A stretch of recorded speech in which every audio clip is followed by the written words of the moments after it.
Industries. Said, chat test.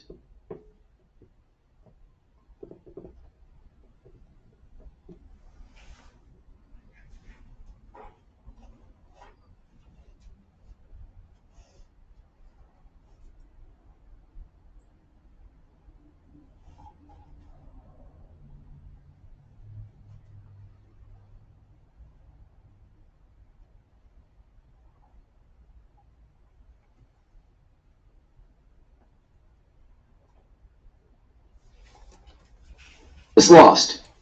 Said, hello. All right. Hello, everybody. Welcome to the Samet Industries live stream. Looks like the chat is working, which is great. So hopefully you guys will be able to hear yourselves and see all your chat come up and be able to hear on the TV. I am using a slow charger on my laptop, and it just told me that it's probably going to die faster than the laptop charger is going to keep up. So I'm going to go ahead and grab the big charger, plug it in, and we'll be good to go. So thank you all for joining me. I'll be right back. You got Maverick over here. Hopefully he'll keep you entertained while I'm inside. Up to you, buddy. Eat that stick. We'll be right back.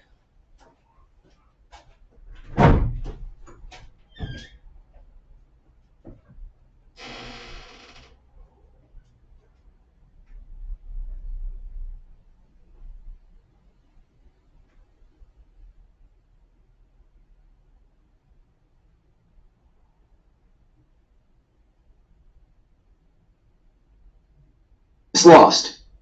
Said, hello, Maverick.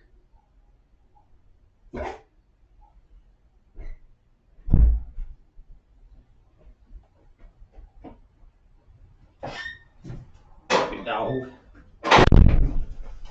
All right, we're back with the big charger.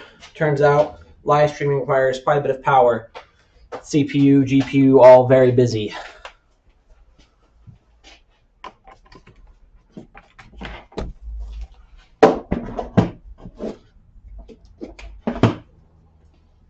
Said, hi, Will. Taylor Enterprises. Said, hey, yo, what's up?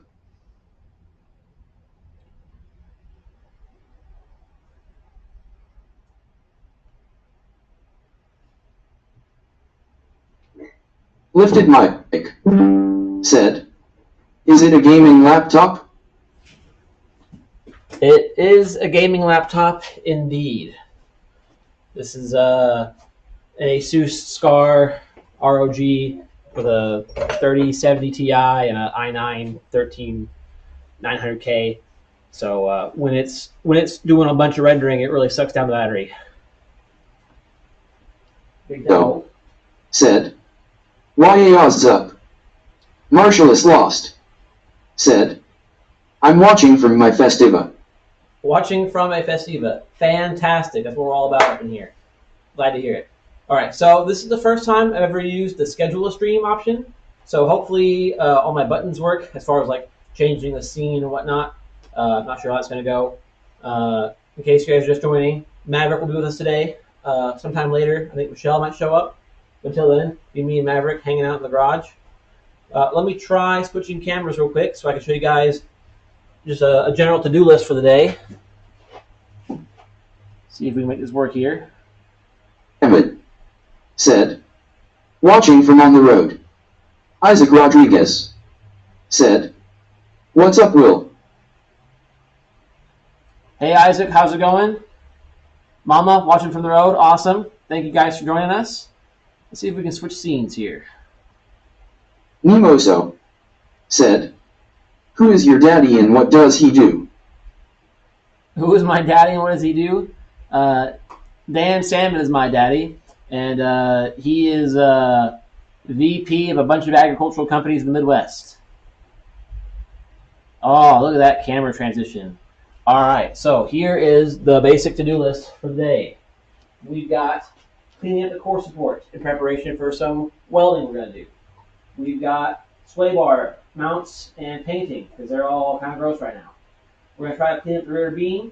We're going to clean up the dash area inside. I pulled the dash in the last live stream we did, but it's still dusty and dirty inside the car. Maybe we'll get to a seat installed today. I'm not sure about that. It's like a stretch goal. I have the automatic transmission over there, and somebody needs some of the bolts from that. So we're going to take apart the transmission and pull some bolts for some people. We should remove what remains of the hatch decal, install the new ones that you can get from the Festiva store. So that's going to be really cool. We're going to remove the last bit of door card from the other door and wipe the mold off of them all. We're going to try to remove the brake booster, which should be a lot easier now that there's no dash in the way. And we are going to be removing the rear bumper, which is also pretty easy. It's also just full of dirt and mud. So when I bought this thing, let me move the camera real quick a little bit. There we go, fantastic. So when I bought this car, we bought it literally like out of the mud in the middle of Mississippi. Like, it was wet, it was gross, and the whole car is coated in a very sticky, now very dry mud. So a lot of spots that kind of look like rust, but it's not rust. It's just rust-colored mud. So I let it get all that cleaned off, and anything that used to be black that's kind of missing paint, I want to repaint so it's all black. Make sure the bottom end of this thing is super clean, make it a very nice build without having to go to too much effort of like getting the whole car painted. I'm just going to touch up some spots. I'm buying some yellow paint to match the current yellow. We'll touch up any bad spots, but beyond that, I'm not going to put a ton of money into building like a paint on this thing or making it look perfect, because that's what I've been doing with JDC and V2, and it's just taking me way too long. So we're going to try to not go for perfection, just go for good enough. It looks like we got a lot of people in here viewing. That's fantastic. So switch back to the other camera here.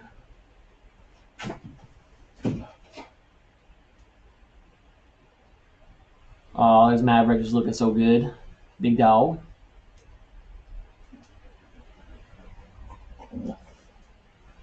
Hey, buddy.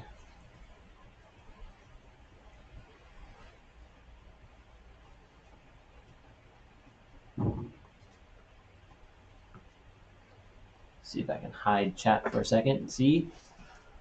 All right, awesome. So I guess with that being said, we'll get started. Looks like we got 13 people watching chat right now or watching the stream. It's great to see. And yeah, I think somebody already mentioned it in the comments. Nice banner. Thank you very much, Michelle. That was her idea to get a sweet banner for the garage. I'll move the camera up just a slight tick here. But yeah, dude, check this out. And it's funny, the camera makes it look kind of small, but if I actually get right under it, you can see this thing is huge. It's like a 14-foot wide banner. But thanks to you buying a bunch of business cards on Vistaprint, we got a coupon for Vistaprint. So there it is. It's me compared to the giant banner, but it's going to be in the background of all our live streams now. So I think that's super awesome. I think it looks fantastic. Just seeing the name like up in big bold letters really makes you feel like it's a real thing. You guys support the store and support Samet Industries a ton. So, I mean, from the outside perspective, it might look like a real business because I'm actually making things. But from my perspective, it's crazy to think that this little idea I had of like just making a logo and a name for myself for the things I do, turning into a big like production, just having the banner kind of cement that, it's crazy. It's a really cool feeling. So, I guess we will start with clean core support since that's number one on the list. Why not? Let's get our camera situated here.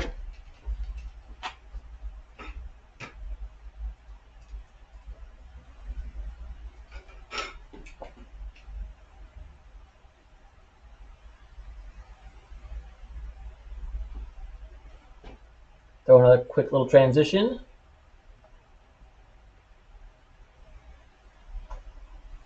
All right. Now, not sure how much it shows up on camera because the car's kind of bright. Like all of this down here, where it almost looks rusty, most of that is dirt. So we're going to go ahead and just spray it down with some cleaner and then hit it with the brush, see if it all comes off. What we'll be doing in a future guide video, so this won't be on live stream, but it will be in like a professional guide, is we'll be doing a core support mod, which involves taking this entire bottom radiator support out and replacing it with much thicker reinforced metal to hold up some more power. G said, will the banners be available from TFS? Whoa, that's a good question. I guess if there's interest, we could. I might size them down from that because it's kind of like it's almost too big to use unless you have a huge garage. But 10-foot banners might be something cool to look into. If I could get it in bulk pricing, because I think if you don't have the coupon, that was like a $90 deal before coupons, but it might get cheaper as you go smaller as well. But if there's interest for it, yeah, I'll definitely look into it. The goal is, at some point, we're going to drill out the spot welds and remove this bar right here. So right now, there's going to be mud on it, and I can't really tell where the spot welds are. So step one, clean it, even though we are removing it.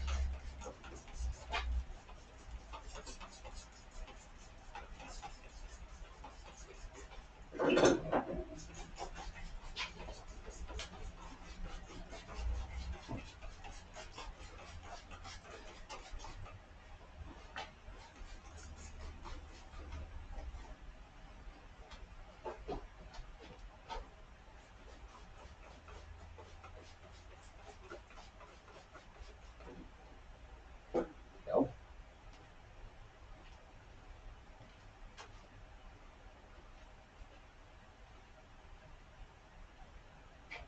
I think I left the drill on the porch actually when I was making the picture for this live stream.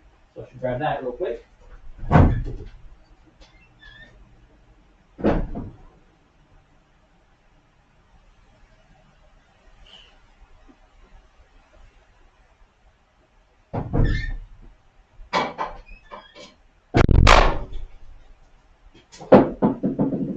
Alright, see how much of this stuff comes off here.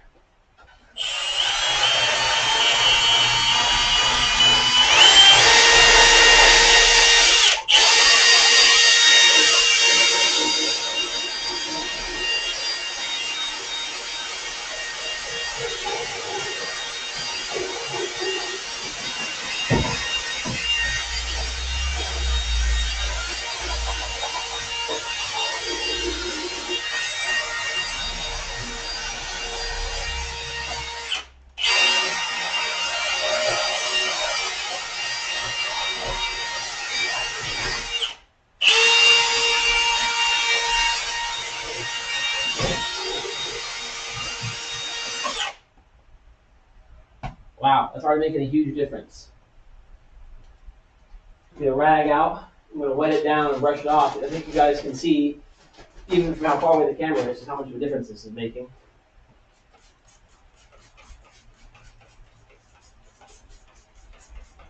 So, said, my earballs.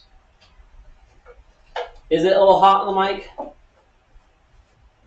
Usually the mic kind of compensates if I'm being extra loud, but if it's not, I can maybe turn down the heat some.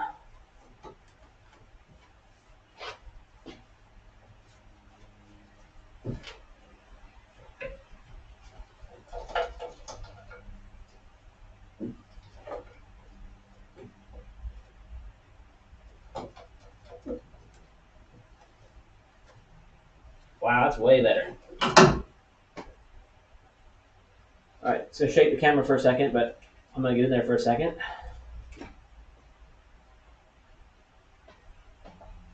Down here, you can see how it almost looks rusty. Over here is where I just wiped it. You can see no rust at all. Just beautiful yellow paint. Right there even you can see a line where I wiped it and where I didn't. How much dirt just kind of hidden behind here. Let's see if I can go to this corner. Wipe that off. Yeah, look at that. None of that is rust. That is all built up Mississippi mud. So, that's why we're doing this. There you go. What are you doing? That was a good boy. I gave him his bed, a little stick. Loves chewing on sticks. See if I can plant this back in. Lovely. Does Needle. Said, dang she a dirty girl, lol. Yeah, that mud really does a number on this thing. It was so Dogstrip. Said, love the banner by the way. May need to look into getting our own. Thank you. It was Michelle's idea, and I think it looks awesome. It was a brilliant plan. I'm pretty sure we got ours through Vistaprint. So if you're looking for one, check out Vistaprint.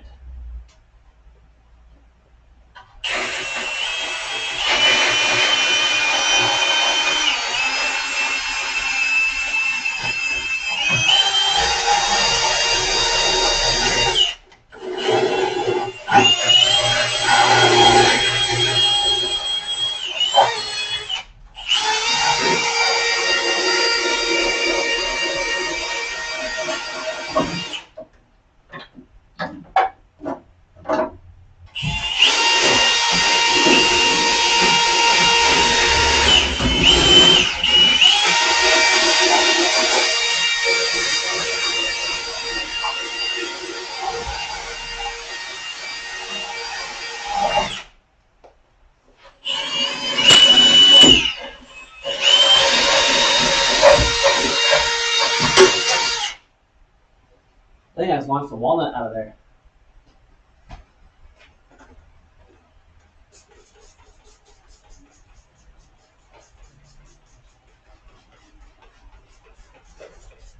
If anybody's wondering, this is from Dollar Tree. This is LA's Totally Awesome Oxygen Orange, which is like a general bathroom, kitchen degreaser, laundry cleaner, etc. Does a really good job with this dirt for some reason. The other stuff that comes in a white bottle, that's just called LA's Totally Awesome Orange, is a fantastic degreaser. But not much grease here, just dirt.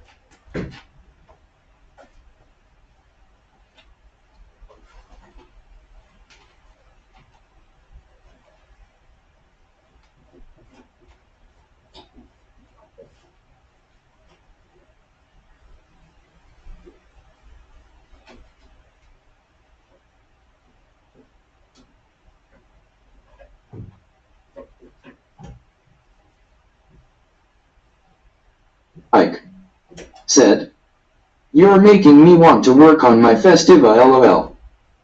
Good. I hope everybody can be inspired by this stuff. I know for me, sometimes it's kind of hard to find motivation, and I think every time I go and I watch like Mighty Karmaz, or recently I've been watching Project Binky. If you've seen that on YouTube, really fantastic series. Those guys really know their stuff.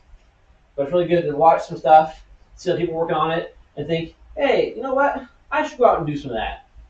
Recently, I think that every time I watch a show, and then I go outside, and it's like 24 degrees out. I'm like, you know what? Forget this, and I quit.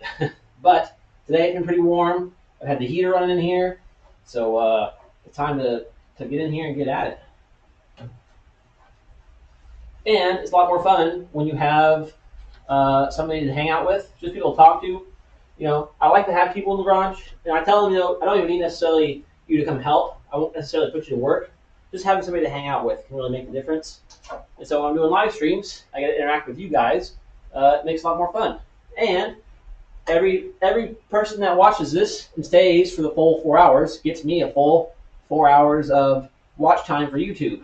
And we are getting like, I think 60 or 70% of the way there to getting paid by YouTube, which would be super cool.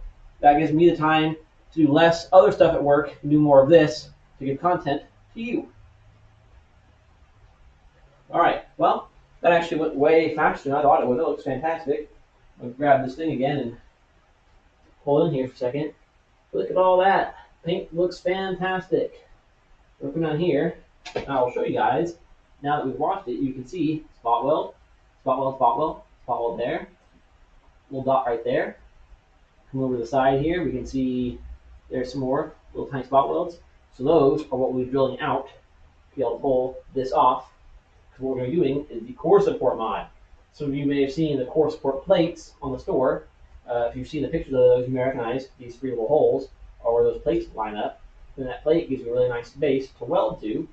And if I give you a little sneak peek down here, you may see right there, that is some thick boy angle iron that will become our new core support and radiator mount to help support the power. A lot of people on the page, if you're new to Festiva, you'll ask, hey, how do I get a strut brace or a rear strut brace or frame supports? And the truth is, Festiva really does not benefit from any of that. All of that stuff up there is already super strong.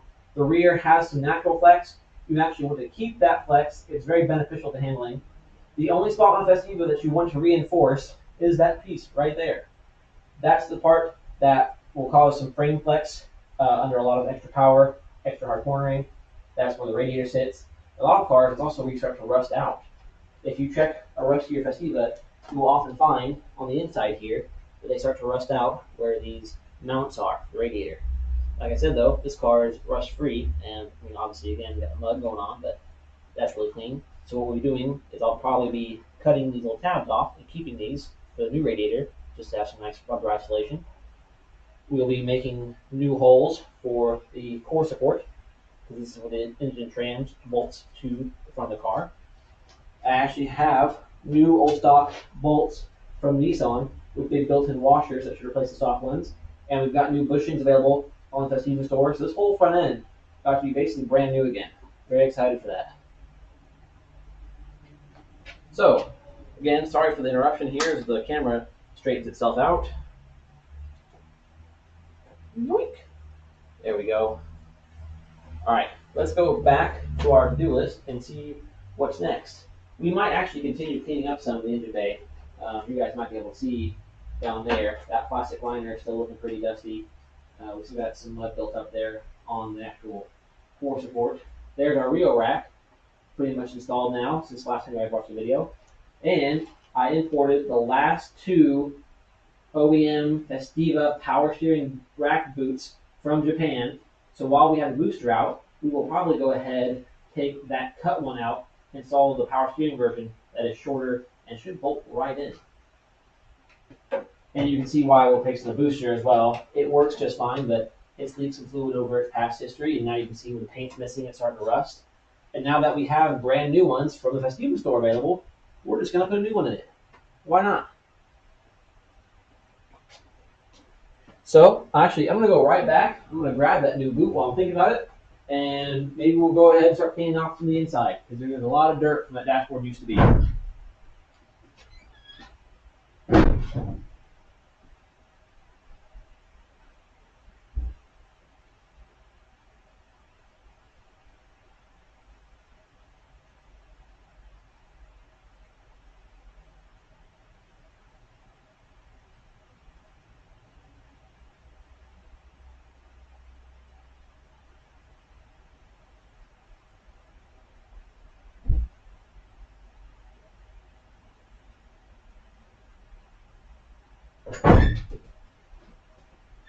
Go.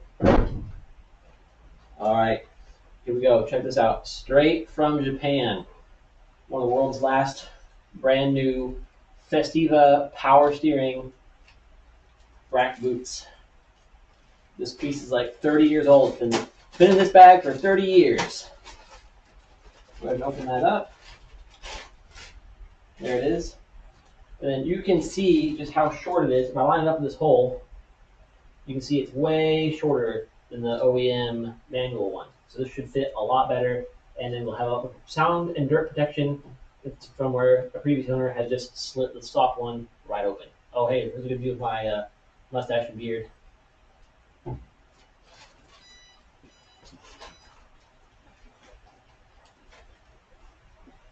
Ike said, "Damn, that's badass, lol, hella rare." Oh, dude, it feels pretty badass, let me tell you. I mentioned on the stream or on the comments before, I said, hey, for anybody wanting to come into the live stream, we might introduce some upcoming parts for the store, some top secret stuff. So now that we are, 25 minutes in almost, maybe I'll give you guys a sneak peek of one of them real quick.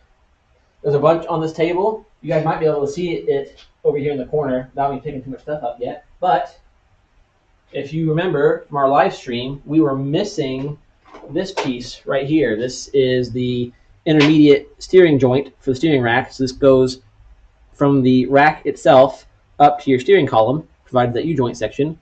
I didn't have any of these spare. I never saved any of these because I never thought I'd need one.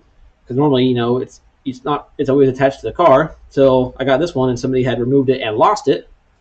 So I figured, hey, I should try to find some of these, and I did.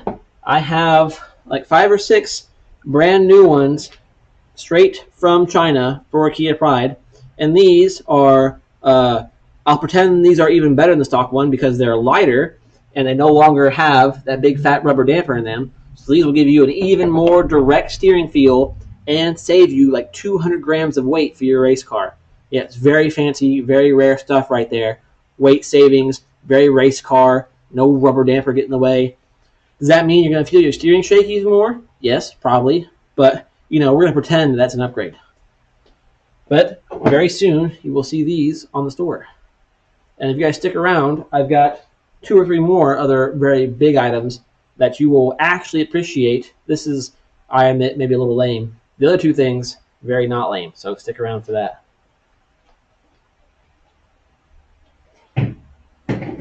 All right, let's see if we can get some light and the portable camera into the car. That'd be dope. I might need to find a way to hold this door open too, so you guys get a good view of what's happening.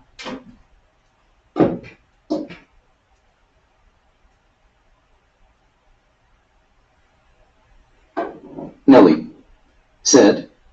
Germany says hi. Rad shirt, by the way.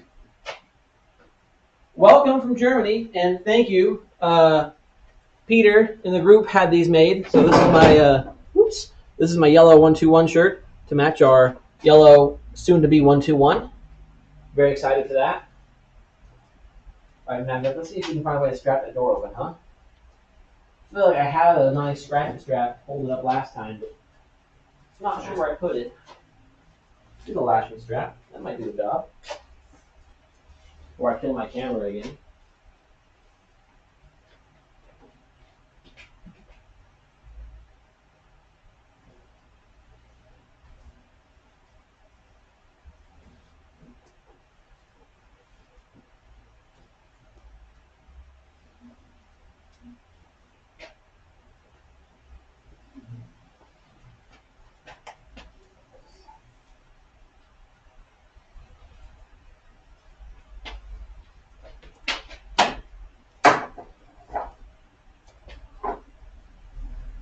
Yes. Yes. Fantastic. Look how prepared I was for this. Really 10 out of 10 production quality. I know how much you guys wanted to watch me tie ropes to the ceiling. It's the content you came for. Right here. Wow, not only tie ropes to the ceiling, but do so poorly, it looks like. Ha! That'll do it. Since the front of the car is higher than the back, the door wants to close itself. If I lift up the back some, it might stay in a proper position, but oh well. Let's see how that looks. Oh, that looks great. Now you guys can really see just how gross it is inside. Maybe. See if I can adjust that camera some.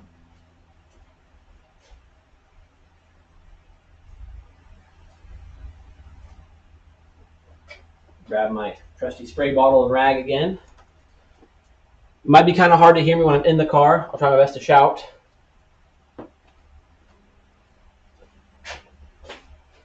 Peter 8 said.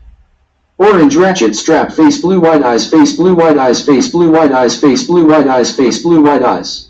Yeah, you know it. See, I knew that was the content you guys came here for. Alright, so here we are in the dash. I'm going to try to give you guys an idea of how gross this dash is. So there's my clean spot of my rag. You can kind of see it here. Maybe I'll get the phone in here for a second. So this car was really gross in the mud, like I said, and obviously it's lived a really good life before that. So here we are looking down at where the steering column is under the dash. If I do one of these, yikes! That is that's how it looks in here.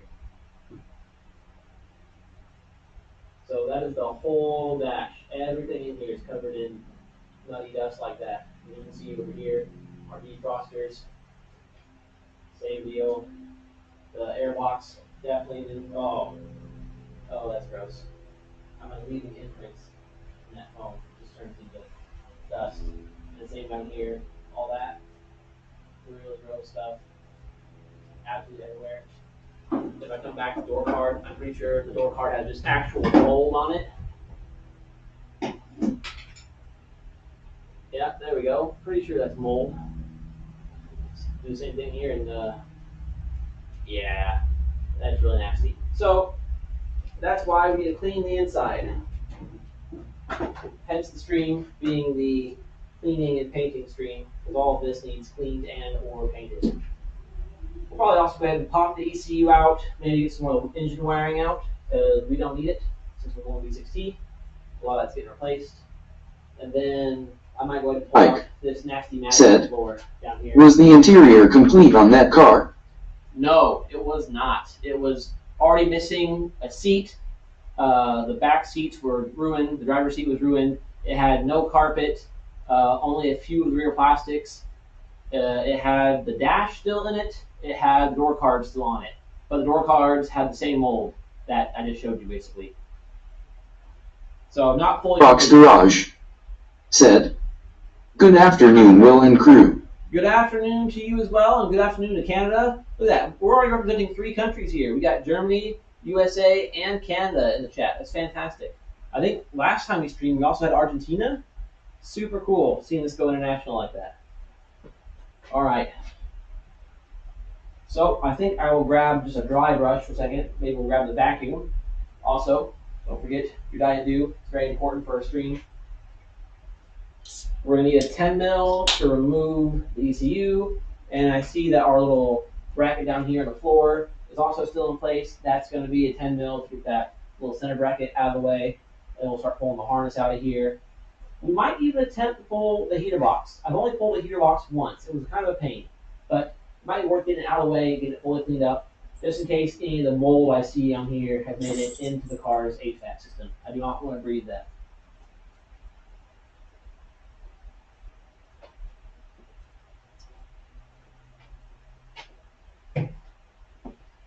All right, let's start with what we know. ECU stuff. That I've done a few times.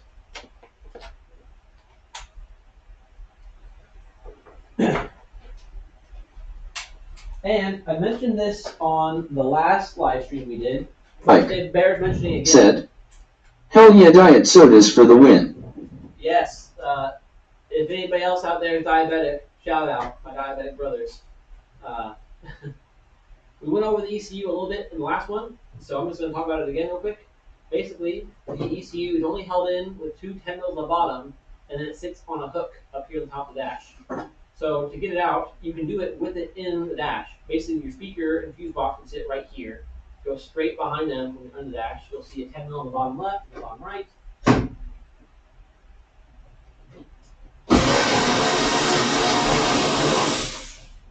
One.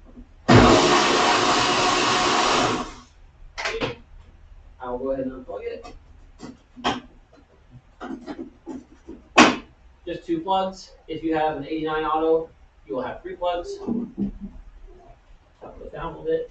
And the whole thing will just slide up and then back down. Alright, so here's the ECU out.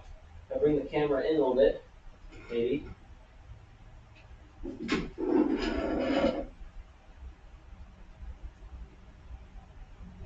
So there's the bracket. You can see where it bolts on, here and here. Now on the ECU itself, you got like that little rusty tab.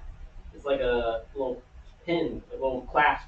Basically, it shoves up, and that kind of clamps it in the sheet metal. So once you undo the bolts, you don't even have to unhook it really. You can kind of just pull it, and it will slide off of the metal. There you go. So you can do all that in the dash, if you need to. Oh, camera freaked out there for a second. Didn't like that a little bit. All right, ECU out. Matter of fact, we're going to get a Sharpie or label this B3 automatic. Nelly said, "Is this a Denso or Bosch ECU?" It is a Denso. All US Festivas use the Denso system. I know overseas some use the Bosch system, and then later Kia Prize use the Siemens system, but we are all Denso in the US. Matter of fact, you can see down there is your Denso logo. For B3, you can use an automatic or manual ECU on either version. It doesn't actually matter that much because the transmission is not electronically controlled. But I like to mark them just so I know this is a B3 auto. And I'll go ahead and say that this came from the yellow 90L plus. So that will keep track of that for me, and I'll put that in a pile of other ECUs. As a matter of fact, let's go ahead and get our tool cart over here, our part/tool cart. So as I start pulling this stuff, we got somewhere to put it.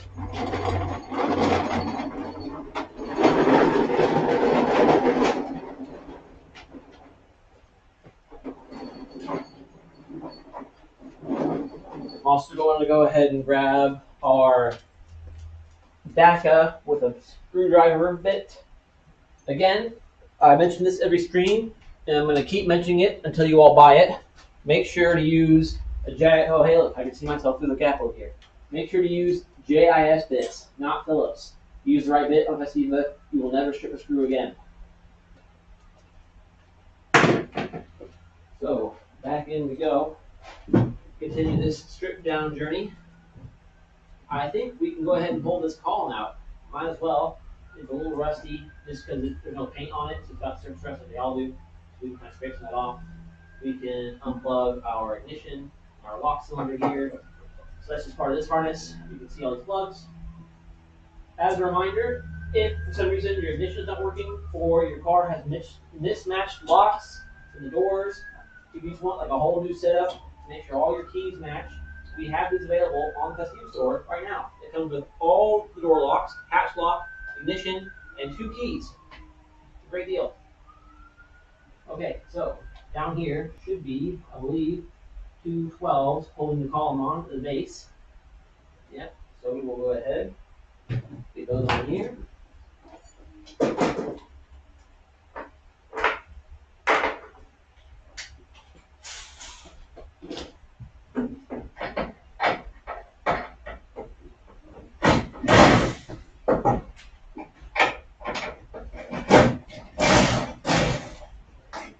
Another quick tip, you do not have to take those nuts all the way off. There's slots on the column. So I just loosen the nuts, I will slide this out. Said, are you gonna get an aftermarket carpet for that car or OEM? OEM carpets are basically impossible to get. Like, I haven't seen an OEM available in a very long time. Also, I don't like the OEM gray color, so it will be an aftermarket carpet. Don't know what color I'm going to do yet. You can actually buy them in crazy colors, so I've been thinking I might do a yellow carpet or a purple carpet, or I might just go back to like the standard black. We'll see. But all of the Festiva carpets are made by the same company. They're all ACC interior, so no matter where you order it from, it's going to come in an ACC box. I've used it on every other Festiva. V2 is a black carpet from them. The Aqua has black carpet from them. It works nice. It's easy to trim. I put it in my S10. Same deal. It fits fine. It's not the greatest ever fit, but it's completely good enough. So here's a quick look at the column. If I get it to focus at all, you can see there's 2 slots. User So just loosen it. said, Good to go. on my way. Hey, Michelle's on the way. That's awesome. All right, so steering column out. Oh, and then here, let me show you again real quick. Like I was saying, this is just bare coated or bare raw steel. There's no coating on this of any kind. So you can see you start to get some surface rust on there. But this car, I mean, normally I see more rust than this even. It's crazy how nice this car is. I can wipe this off, and you can still see a ton of bare steel in that. That surface rust is just barely there. So that's excellent to see. But since that's bare steel, literally just the humidity in the air will cause that to rust over time. All right, what's next in here? We can go ahead and take the AC bracket off. It'll be in the way of pulling the harness and the relays a little bit, so might as well pull him out. Also, see if we can get some more light up the dash here. If there's anything the camera loves, is the butthole light. That might have helped a little bit. You guys can let me know if that seems better or not.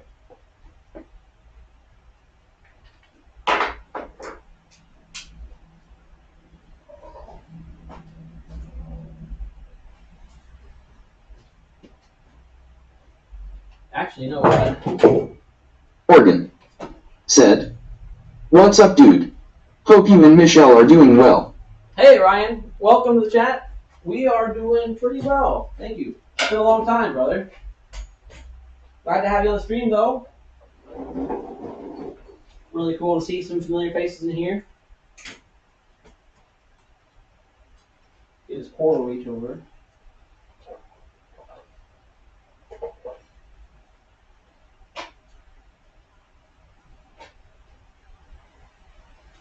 Oh, yeah. Now there is just an absolutely absurd amount of light. Hopefully the camera likes that. Almost blinding.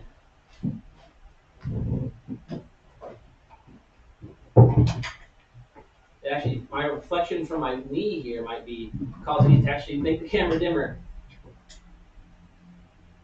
Hard to say. I will pan it down a little bit so maybe it makes that more of a shadow. There we go. All right, rack it off. Let's go.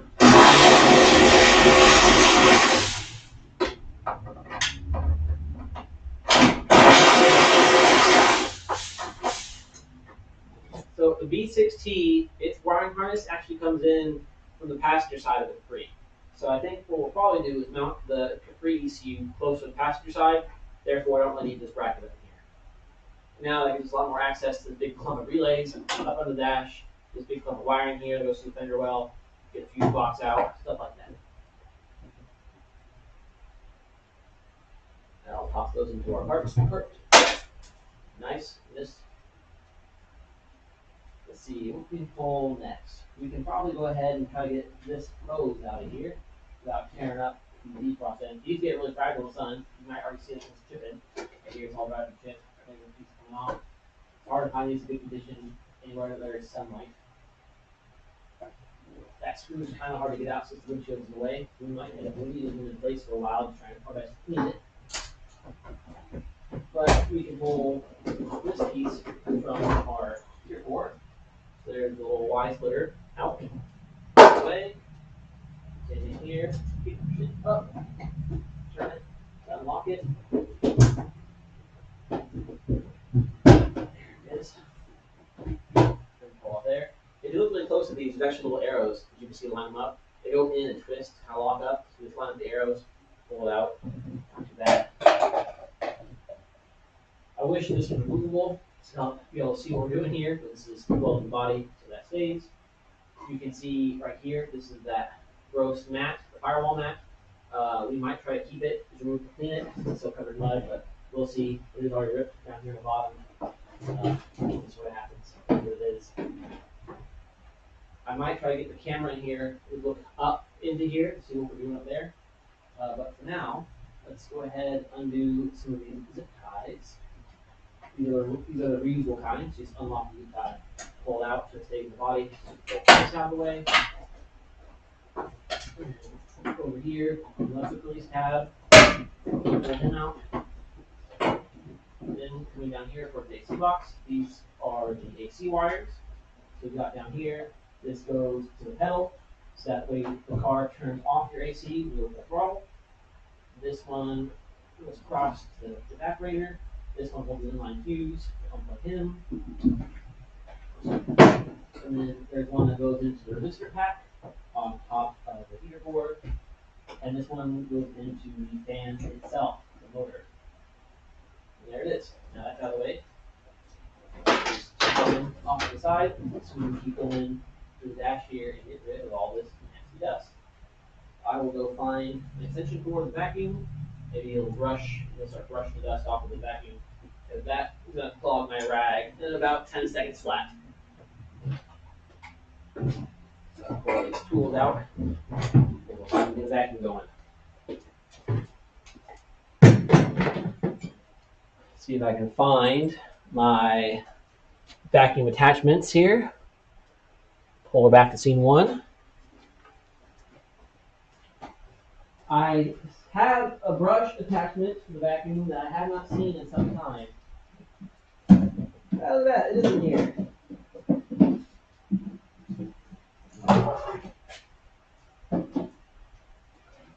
This might look like cat litter, but this is the vacuum attachment holder. And we've got a little brush. Oh, here, I make a good background.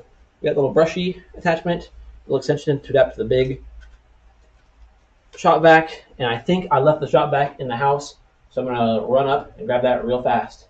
What do you think, big dog?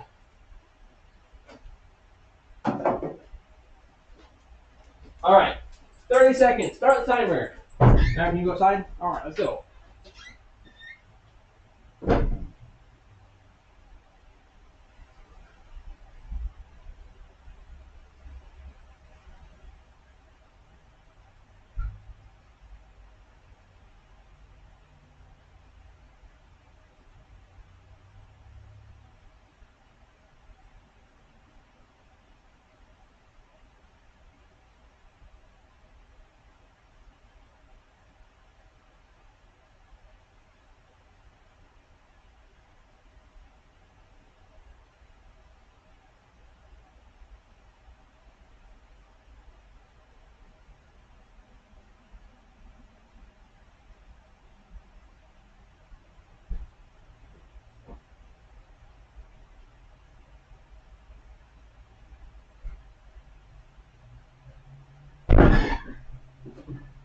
Boom, busted.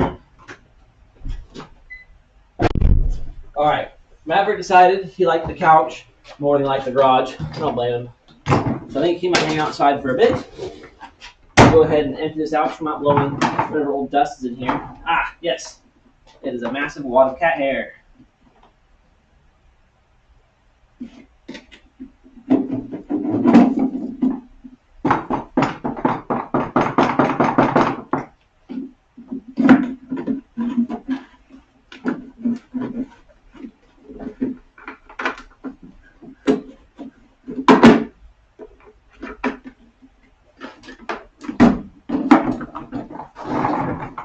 Dump that in the trash.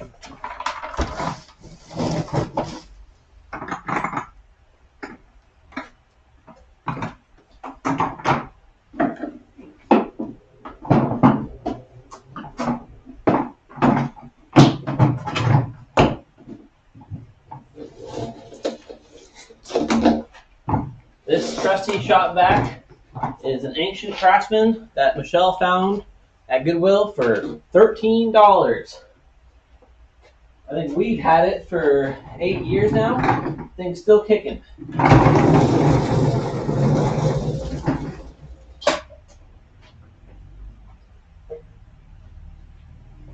Old Craftsman stuff. They really knew what they were doing back then. All right, where'd I actually? Oh, there's where I set it. Keep track of this stuff. All right, I'm going to switch to the camera now, and this will be your warning, your volume warning. I have no idea how the camera is going to handle the vacuum, so if you're wearing headphones, just be ready.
I don't know if the camera's picking it up, but there's an actual like insect nest, like a mud nest, over in the dash over there. It's wild. All right, back to the vacuum.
Enterprises said, "That yellow looks so much better than when we pulled it out of that mud pit."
Bill said it looks so much better than when we pulled it out.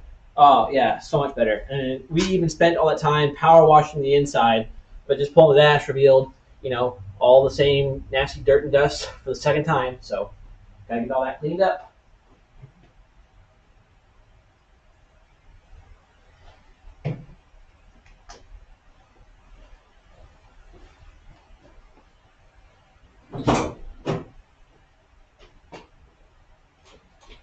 Let's see here. All right, so the AC harness still plugged into the AC box here. So I think maybe we will start all over here on the passenger side, and I can start pulling some of the AC components out, so that way we can see this whole mat. Get this out of the way, then maybe we will pull the pedal box. I'll try to get the camera under there so you guys can see some of that, and then we will pull the heater cord.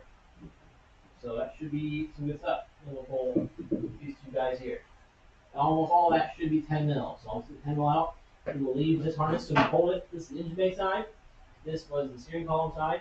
So you can see it's all clipped to this box and plugged into the piece down here. So that can all just stay with that box. You won't lose it or forget what's for it.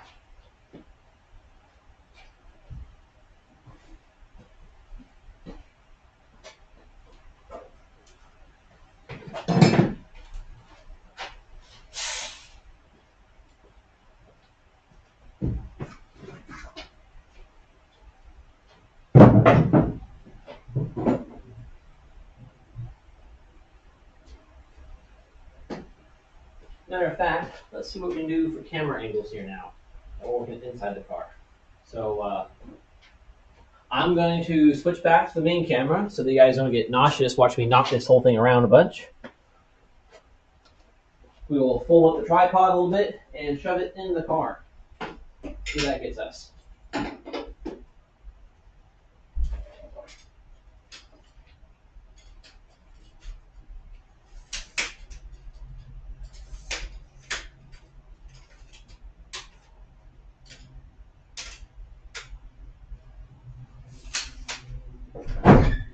Hey! Hey! What's up, party people? Our podcast host, industry CEO. What is up? How we doing? Was this for Maverick? Yes, it Was is. he being a good boy? Yeah, he was. He had a stick and everything. What a guy! Got a little stick to chew on. What have we gotten done so far? Look at that front core support, man. Look how clean that thing is. Front core support. Mike On the bottom. said, Bottom bar. "What up, CEO?" What up? CEO in the house. You better have your Taylor best play Enterprises here. said, "Hey Michelle, Hey guys, how we doing? I was wondering what was on my phone. Oh, it's the live stream, of course. So yeah, so far we have cleaned this. See, there's no rust. You thought it was rust. It was dirt. said, hello Michelle Samet. Hey, Brent. Ryan's in the chat, dude. What's up, Ryan? Dude, long time no see. That's what I said. What a guy. Missed that boy. Yeah, look, we're rust free. Dude, rust Look how free. clean that is. That's exciting. So we got that cleaned up. We started cleaning up all the dashboard stuff. Mm-hmm. We already pulled the ECU and most of the harness for the AC. Now we're going to start removing the AC components to reinstall them at a later date. Reinstalled at a later date. Mm-hmm. And I might have shown them the steering rack U-joint, but none of the other new parts yet. Oh, That's right, they got to stick around for the whole stream to see that a lot of big surprises in the Festiva store inventory. We hung up our sweet ratchet strap with door open. I was wondering what was going on there. Everybody loved that. They're all here to see that for sure. I mean, honestly, Me jumping in the genius. ceiling and trying to tie that across the beam. Love it, Morgan. love it. Said, miss you guys too. What Lifted guy? Mike said, what's the derivative of 3x squared? What's the drift? Why are we asking? 6X. 6X, my guy. Don't you know? Lifted Mike? Who's Lifted Mike? All right, so in the car, if you guys can still hear me, we've got 2 bolts up here to hold the AC box in. There's one from the bottom to hold in the fresh air box. There's one tab at the bottom here.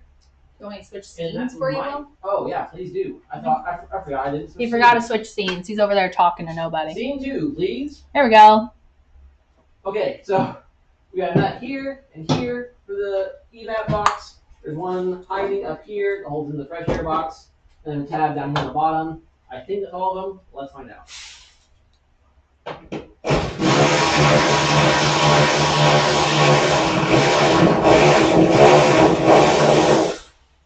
And these nuts we're gonna keep track of because they have an extra wide base so they don't crack the plastic.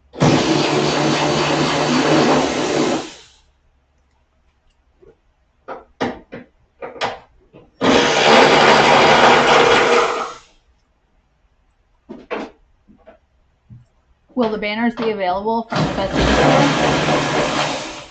Is Dan-tastic your dad? Yes. Daniel, if you want a banner, bro, we'll hook you up. I was thinking maybe we'll put smaller the size down in the store. Yeah, well, he needs a... I don't know if you guys can actually tell how big it is, but it's actually I massive. walked over to it, sit under it, so he has an idea. Yeah, it's actually huge. We thought it would be too big, but it kind of works. Yeah, we'll have to get Daniel on. Enterprises said, he's good at talking to himself so it's all good beaming face with smiling eyes. Lifted Mike said, hell yeah just keeping you guys on your toes with calculus lol. Yeah, who's Lifted Mike? You know. Yeah, he's on the chat, he's on the page. I know, but who is it? You know. Ooh. They were first, though, and that's what matters. A big old mouse nest in there. Oh, See, this is why you want to clean all this shit out, because dude, you end up gross. with this. And that's going to smell so bad next time you turn the air on. Oh, that's Yeah. disgusting. Yep. No, thank you. Oh, it's all over in there. Oh, dude, Maverick's gonna want to sniff the heck out of it, though. Well. Just a little sniff. Oh. Ooh, gross. You want to vacuum this up for you real quick? I'm actually gonna go in the house and go get changed out of my nice clothes. Good idea. And then I might do a little bit of cleanup outside while it's nice and sunny, but I'll be back. Said, me, never seen a AC car before. Not popular up here in Canada. Oh, makes sense. I mean, probably don't need it too much in Canada. But when you do, it's real nice. Alright, well, I'll be back. Alright. Alright. There's the box and the cable. Free. And harness stays with it, so you can track. Look how clogged with mud that was. Even when I had AC in here, it would not have been very effective with all this completely clogging the fins. And there are so many Festivas that are the exact same way. I mean, I literally can only barely see light through it in 2 spots. Oops. So yeah, even if you don't have AC, you might want to just check your fresh air tube here and make sure it doesn't look like that. Gross.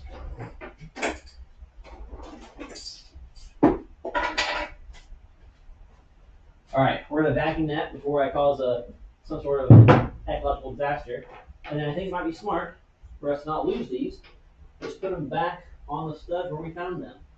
It's a great storage spot, and they're not gonna get in the way of either future cleaning, removing this. There's plenty of space around that. We'll still pull mats off, so we will store them the right way.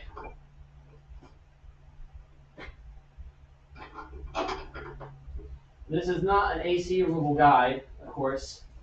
None of the live stream stuff is really guide worthy because it takes forever to show you guys this, and editing it would be a pain. So I think in the future, I might be joining Taylor Enterprises to do a little AC swap guide. But until then, at least now you guys can see the basics of getting it out of here and how to help clean it up some. Now we're starting to see some of our mount bolts, or mount nuts, I should say, for the heater box. And when that's out of the way, we can pull this mat off in one sheet, maybe fix it where it's torn, and get it cleaned the heck off. Time to vacuum these turds, though.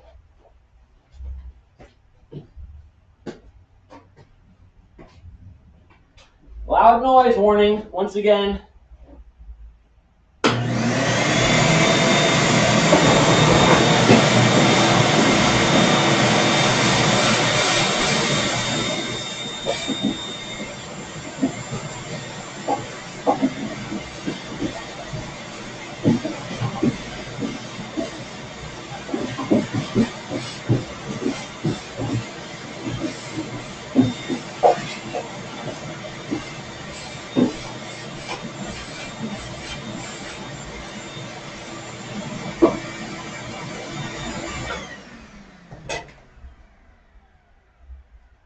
Enterprises said, definitely need to get that guide done.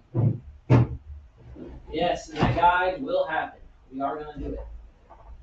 Alright, what's next? Maybe next we pull out the throttle pedal so we can reach all these bolts better. I'm not sure how much of a view I can give you guys of that. Might give you like a sneak preview type deal over here. So I'm moving the camera up.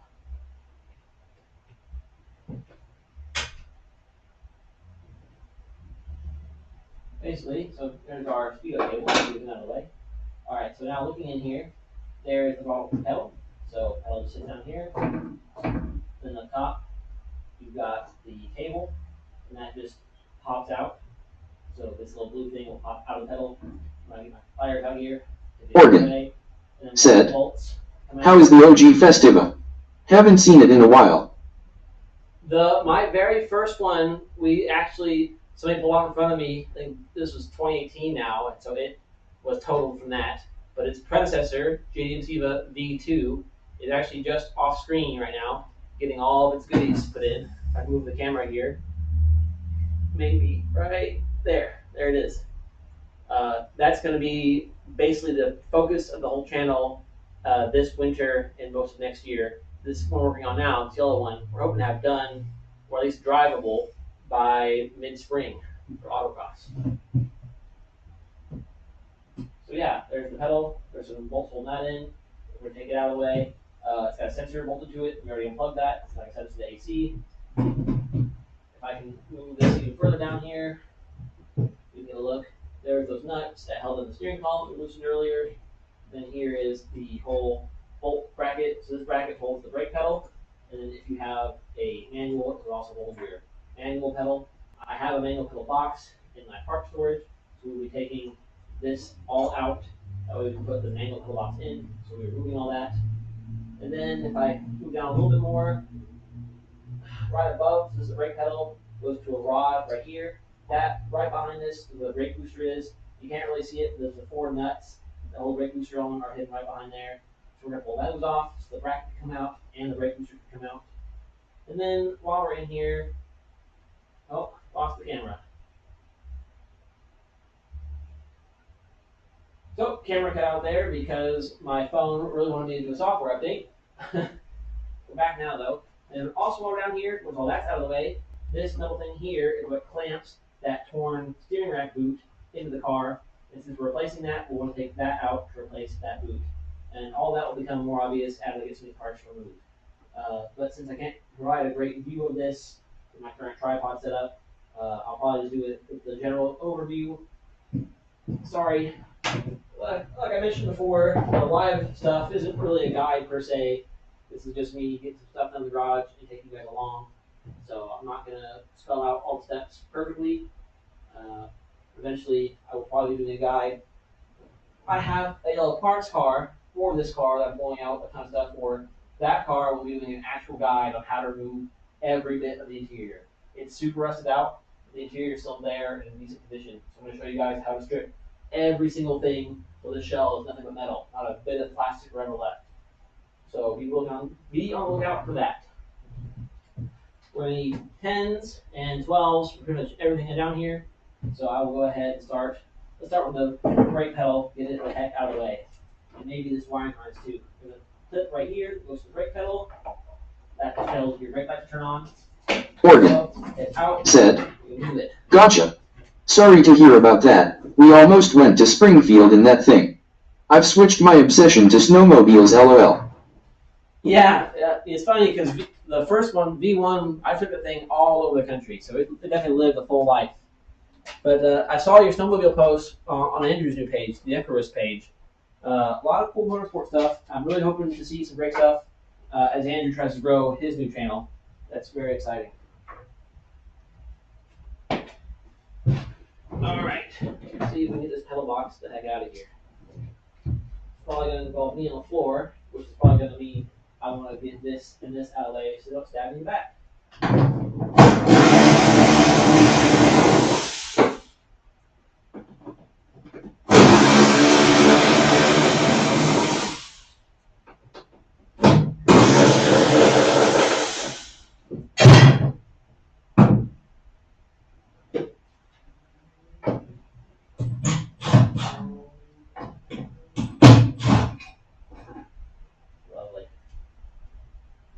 Again, the magic of the JIS bit that the car is supposed to use, not Phillips. This is not a magnetic bit. And look at this hole in this screw. No magnetics. It's not magnetic at all. It's just because it's the proper fit. So nice. I'll leave that in here. Move that. Move that. Alright, let's see what we're working on down here. The other thing you guys might notice in here is this little cable. It goes down to the ground. This is on the automatic cars. This is what prevents you from turning the car off when it's in gear or starting the car when it's in gear. This leads to the shifter, so when you pull this cable around, it moves this little lock tab in and out. As you can see there, if I push this, it moves that thing around. That actually activates a little lock on the key cylinder. So since we're not going to have a manual, or since we're going to a manual swap, we're not going to use the auto. That whole cable simply can go get caught behind this, so we'll move that.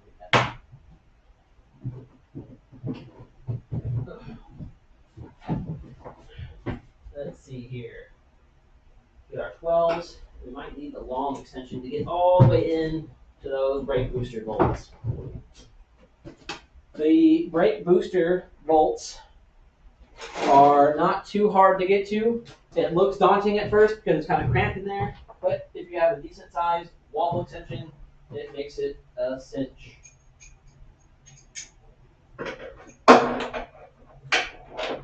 Just like that. And if you hear a loud crash sound as the booster falls apart in the engine bay, you'll know why.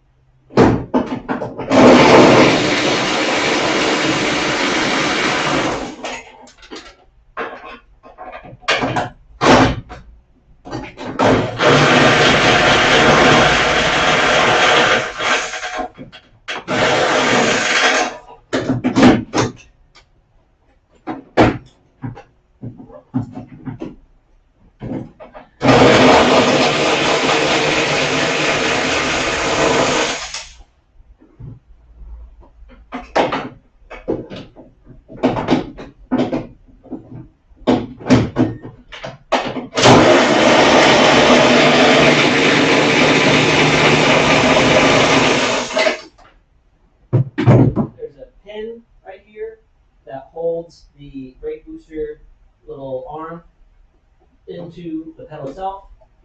We'll flex pin, pull him out, pull that pin out. That, again, you don't want to lose those, so put that back in. Maybe.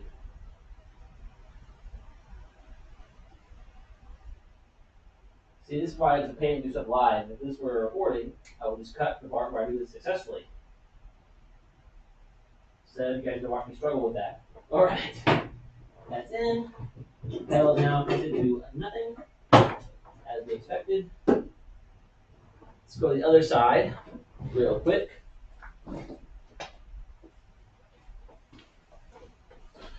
Switch over to scene 1. Now we should be good to pull out the booster from the engine bay. Move the brake line a little bit. There it is. 1 booster. And you can see it was working fine, but I removed it because some brake fluid leaked in the past and caused it to get rusty.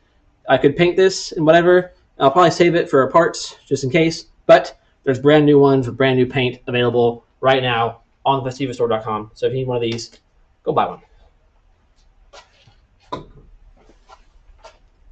Oh, switch cameras. Let's go back into the car. All right, what do we got going on in here? We have some 14s holding the pillbox up, and another 12 at the bottom.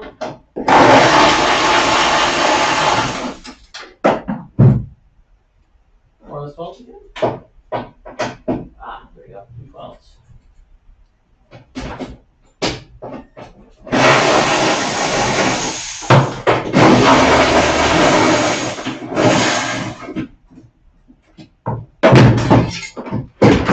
Ta-da!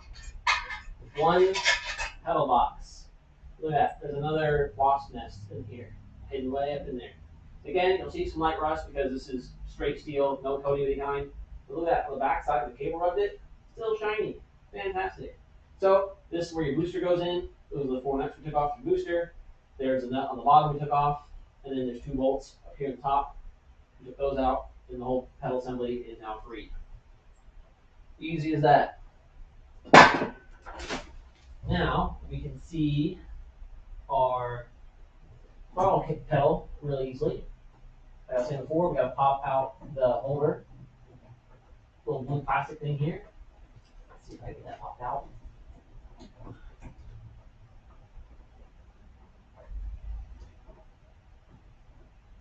Nope, I will need pliers for that.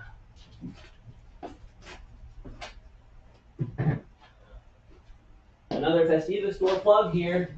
If you need a new throttle cable, they are available from the festivastore.com. Get your replacement. Especially if I happen to break this somehow.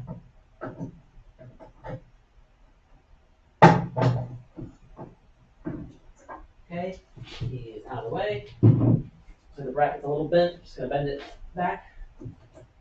There we go, 2 10s.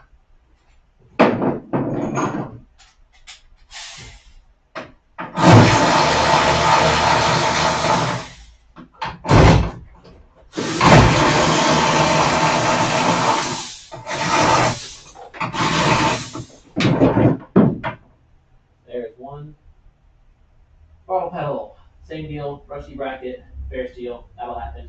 Spring built into it. We're done there. Easy. Now, we can see here is that automatic cable, and right there is a hook that's hooked into. I will pull it out of that hook. There's another one down here. It's like a 10 mil holding that bracket in. I see this in there. Ooh, we might sneak it in there. I mean, obviously I'm taking the box out, but this can is right away. So.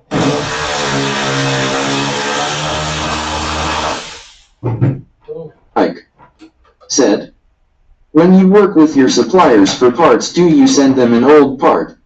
Or do they go off of drawings? So far, most of the parts for my suppliers are things they've actually already made. Because, SIPA is still making the Festiva /Pride overseas. It's still being made in Venezuela. The Wally's brand still makes it. So a lot of this stuff they already have in catalogs because China was making it as spare parts for other countries like up until 2018, 2020, somewhere in that range. So most stuff we have right now is stuff based on parts they already offered. However, I have been giving them some drawings or sample parts for some other things that you guys hopefully will see in the coming months. Stuff that I've actually said, hey, here is a really clean factory version. Can you copy this? Or hey, here's the part I have on hand. Here I've remade it in CAD for them and then sent them the drawings. But I'll have more specifics on that hopefully in the next couple months. All right, I think we're good to pull this box out. So we got a tab down here. Actually, these are getting kind of stiff, so I think it's time to switch over to the baby impact.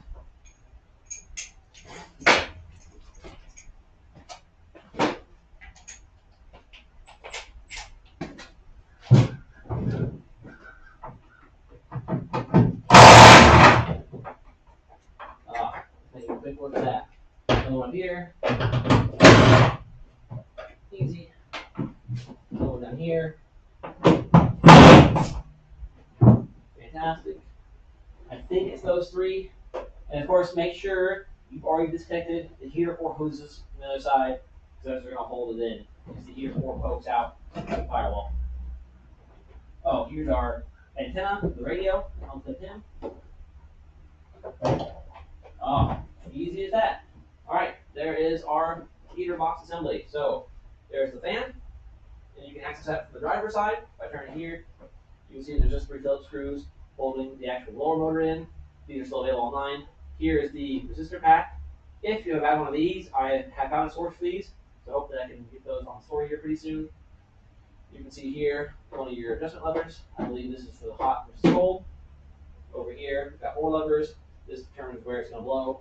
So this switches this section. If I can get it to operate here. Yeah. So first you have feet. You can see it's moving the feet ones right here. Open or close for the feet.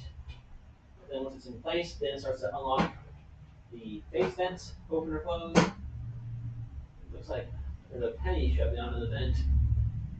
Then this seals what seals it to those face vents. And Enterprises here that seal these up. said, "Gotta go pick up our puppers from the groomers. I'll be back later." Well, thank you for joining us, and I definitely hope to see you guys again. Thanks, Bill. I just tipped this upside down, and some water came out of the heater core since I didn't drain it all the way. So I'm gonna go ahead and get this out of here before I make a mess.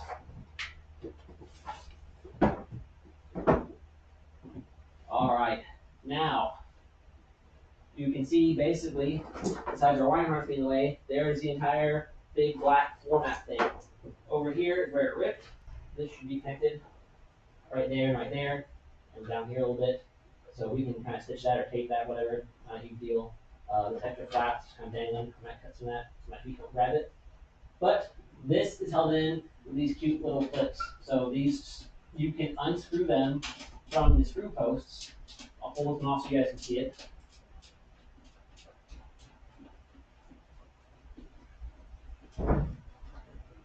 I think this is a 14. Yep, so there's a size 14. What's cool about these is they unscrew like screws. When it's time to put it back in, they are like kind of hollow inside and split. You just push them on the stud. So to reinstall it, you just shove it down like that. Now you can't pull it back off. To get it back off, you have to unscrew it. So to make this quick, just shove it on the tool.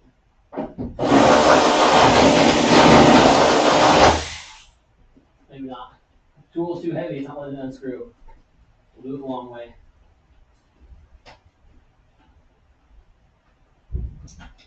Step one. Any more up here? No, there's one over here. That one's off. One here. Off. One up here.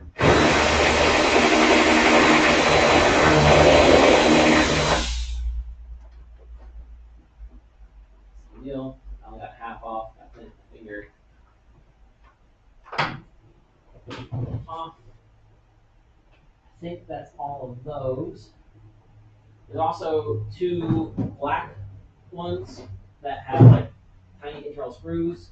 These are my least favorite type of clip. I usually strip these out. We'll try our best to get these out without breaking them. Oh, there's one successful. That's great. I will screw back in there so I don't lose it. And there's one over here. Where the push pedal would be. Again, I think our GIS bit's making all the difference right now. Fantastic. Okay, and then if you might notice, right here and here, there's actual metal clips. So it's basically kind of clipped up. I'm just dangling off these clips. So we'll try to unhook it without tearing it all up too much. Get it off the stud. There's another clip way up here behind our defrost vent. See if we can get that off. Alright, let's pull it forward a little bit first. Oh, the top piece is separate. You know what? Maybe we'll leave that alone for now. We'll just wipe it off because getting behind these dash vents is going to be a huge pain. So let's the kid back on. Come back down to the big one. Oh, it's pulling off real easy. Oh, looks like we forgot a clip over here. This is a plastic clip. Same deal, it shoves on or off. It also holds some wires in place. This holds some of the dash harness and also the radio cable. We'll get him out of the way. Our speedo cable goes through it, so unthread him. Oh, there you go. It's just that easy. Now we can wash this because this pad, I'm sure, is full of mousiness that we don't want. But I will keep it. This takes a ton of sound out from the engine bay. A ton of your sound dampening. So now you can see there's some more sound in there from the factory. We got nice rubber seals for our heater core so that you don't get any air leaking in here. Then you have all these little nubbins. A lot of these can actually be removed to access bolts under here, like your crossover bolts. Sometimes we access these holes. Obviously, they're a bit too high. These are water drains, which is too bad, but there are a bunch of access points in here. And now, hopefully you guys can kind of see there, here is our boot holder. And these two nuts, I'm actually not sure what those hold on to. I think this is the first time I've actually fully removed this. I guess we're going to find out what's behind those.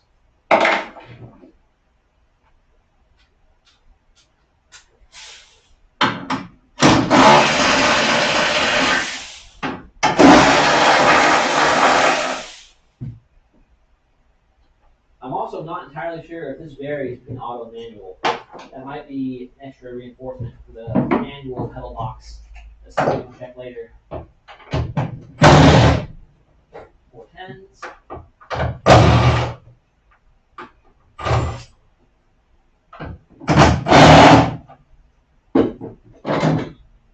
So there's that plate. Take them off. And then this guy. A little sharp. I found this cut my finger open.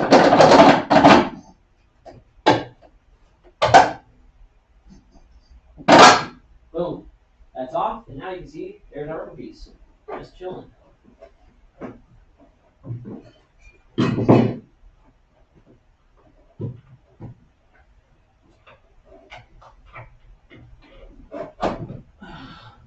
it is.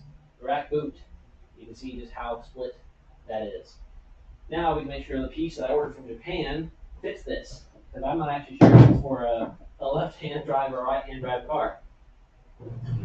Ugh.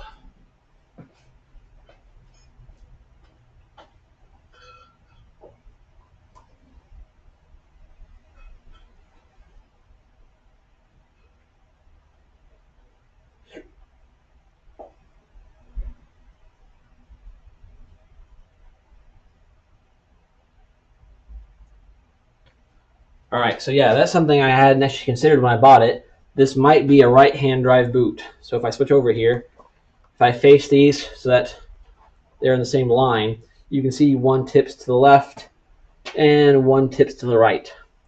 It might be flexible enough to not matter since it is new pure rubber, but we'll see. I don't know. We'll have to try that later.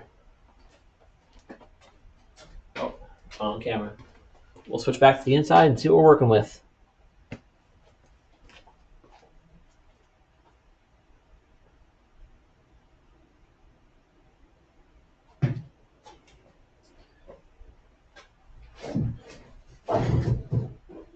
All right. Here's our radio cable. I think we're going to leave him alone for now, just because I'm not going to pull it out. There's no need to try to unthread it through the whole pillar metal and try to thread it back in. It'd be kind of a waste of time. Let's see if I can. This light is blinding my shirt. I feel like it's messing the camera up. This cord right here, we can unplug for now. This goes up to the automatic seat belts, which we will be trading out for manual belts on this car. So you can see that this goes up in the pillar over here. So we'll just unplug him. We don't have to wait for the harness removal. What's next? We got all the harness for the ECU, all the relays up in here. And then later I'll give you guys a better view of all this, but general idea up here, we have our turn signal relay. That's the green one. Behind it, the black relay. That's for the buzzer, your key buzzer. Next, there's a gray relay. That is the horn relay. And then down here, the big, thick black one with the yellow plug. That is the fuel pump relay. So that's your main relay section. This is all tucked up in here on Festiva. You have a big ground point up here. All the ground's kept in one spot. Then you have the body plugs that connect the engine harness to the body. That's down here. And then we have the plugs that go to the door. That is the door plug up in here. That takes care of this harness for the automatic seatbelt sensor and for your power mirrors. Then off here, this goes to the cluster, like we showed before, and some of the AC plugs. And then all of this goes to the key switch. And the turn, so key switch down here, turn signal stuff up here, and your interior fuse box. That is what all that is. I think we will pull that on the other view. We'll start pulling it because it has to come off the engine bay and come through that hole. Or we might just leave it for now, come back in here and clean this up, clean the rest of our dust with a rag. That's a pretty good stopping point for the front area, and we can continue on to the back, I think. So, I'm going to switch cameras, move the tripod around again, and we'll check a look at our list.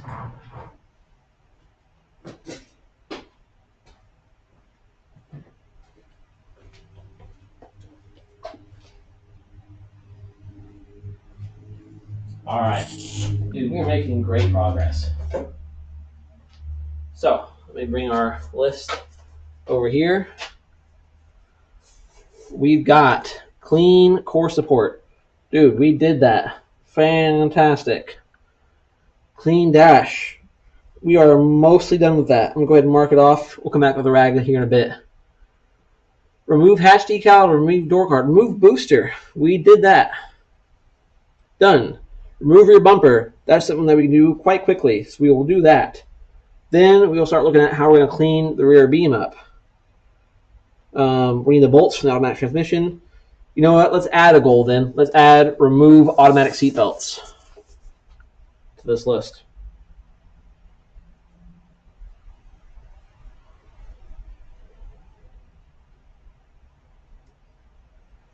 Remove auto belt. Added to the list. All right, let's get that back bumper off.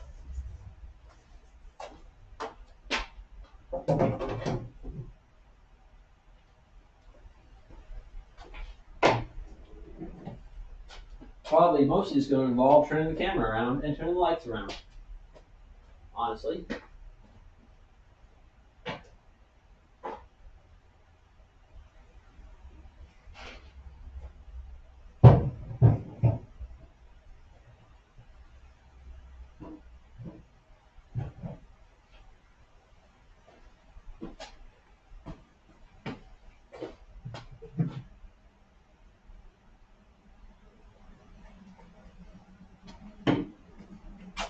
Man, I wish Diet Dew would sponsor me. All right, so switching the camera back, there is one nut holding on the rear bumper from the inside of the car. So once you pull your rear plastics, you'll see, sorry, I should say 2 bolts on each side. How visible is that? Well, not quite. We pull back a little bit. So there's a support plate here. There's one nut on this side of it, one nut on this side of it, and then looking at the car from the outside on the bottom, basically making a triangle, There's another one right below that. Super simple. They're just 14s. So we're going to grab the ratchet 14 and just pop those right off.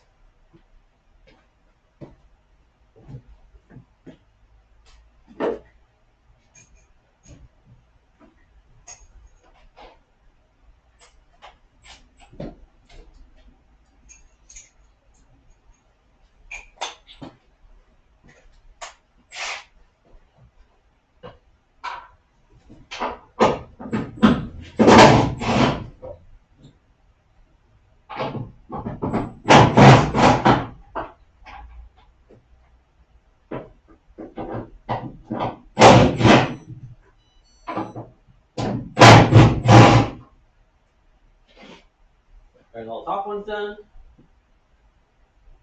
go ahead and pull the camera out.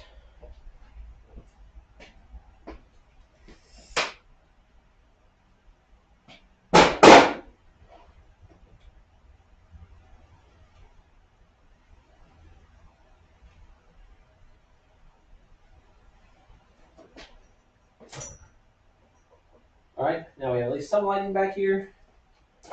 Try to get the bottom ones real quick. Be on the inside.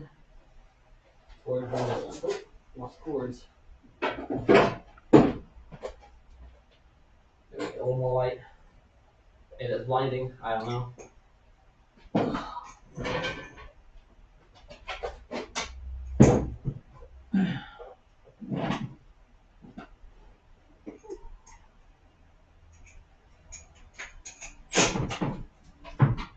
Line it up. There's our bolt right next to our tow hook back here. And I'm gonna close my eyes to get the dirt out.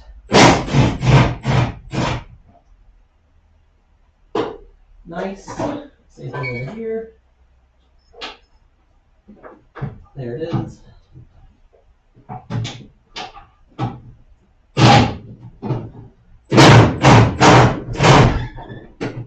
Thank you. Hey, friends. Can I have the handle? Where is it at? Probably in the car. In the car? And also thinking about lunch. What's he thinking about lunch?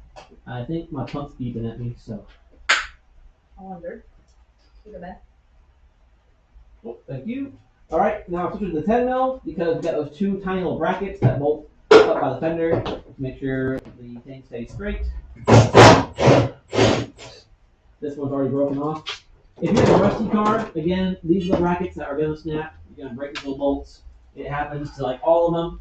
Even these clean cars, the bolts are a little rusty.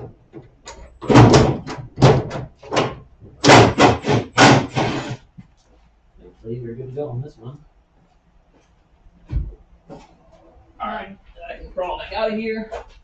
And same as the front, we've got little Phillips holding it right here on each side, and that should be it. What's up, Michelle? You got any lunch ideas, or you want me to figure something out for you? If you want to figure something out, because I don't really know. Figure it out. Thanks. Alright.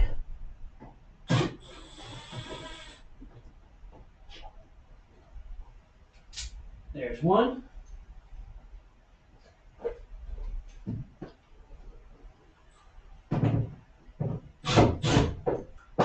And one more.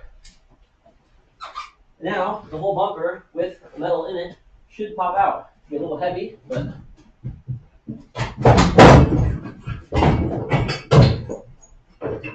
there it is. One rear bumper. And normally these are also really rotted out. I can tell. I guess you guys probably can't see this yet. Bring it down here. Maybe there's enough light. Maybe not. Looks like it's been run into a little bit in this corner. Broke all the plastic up. And inside it bent the metal tab. But beyond that, just looking at the condition here, there's some surface rust for sure, but no holes. These are hard to get in good shape, and this one looks pretty darn good. You can also see why you pull this as one unit. Up front, if you want, you can undo just the cover. But on the back bumper, A, this is way faster, and B, all the bumper tabs, the plastic tabs, are inside of it. So you really have to take the whole thing off first. And then there's these metal things, that add our supports. This one, since it got bumped into, broke the tabs out of it. That's why it's all dangly. That side's looking fine. So, this thing is probably full of mud. We'll probably take it all apart and get the foam and mud out of it. Or we might be doing some custom bumpers on this car, and therefore we won't need this. Either way, it's good to have it out of the way for now. And then we can see here, back in our camera view, you can see how much mud and dirt got caught up in there. But beyond that, there it is, no rust. And again, we are very thankful for that. Same thing over here, under our lights, mud, no rust. Just another item for us to clean. And I think for now, we might be leaving the taillights in place just so that in case we have to take the car out of the garage, we have some waterproofness. So right now, if we were to close this back up, roll the window up, we are still pretty much watertight. The second you open these holes up, it is not. And this car has had issues in the past with water cooling up in it. As a matter of fact, that is the only rust in here. This is not caused by salt or other natural problems. It is because somebody in the past had left the windows open, in the back windows. They lost the latch, lets it open, the whole thing full of water. And now, if this camera will get in there, you can actually see some pinholes right there in the general rust ring. So the spare tire was just sitting here in a huge pile of muck, and that caused this rust to happen. So there's some tiny pinholes. If I put the light under the car, it might become obvious. Yeah, you can kind of start to see there. Little pinholes there, a little in there. Going back to the back. Those rust spots, they're not holes yet, which is great. But since that's mostly really small, concentrated areas of rust, we can grind through that and weld patch in, grind it flush, and paint it. That's going to be just fine. That is not structural. That is just from water cooling in this in the past from neglect. And I knew that going into this project, that the neglect was going to cause issues as far as how much work we have to do on the car. But A, that made it cheap. B, it still had a clean title. And C, it's a project. You know, I intended to take a lot of it apart. I knew I wanted to get in there and clean it, do different taillights, get some gaskets in there, get a better interior in there. So stripping it down to a bare shell, really cleaning it, making sure it stays rust free, then building it back up to our own thing, just kind of part of it for me. So I can go ahead and cross off, remove your bumper. As soon as I find our F-bone, there it is. Remove rear bumper. Done. All right.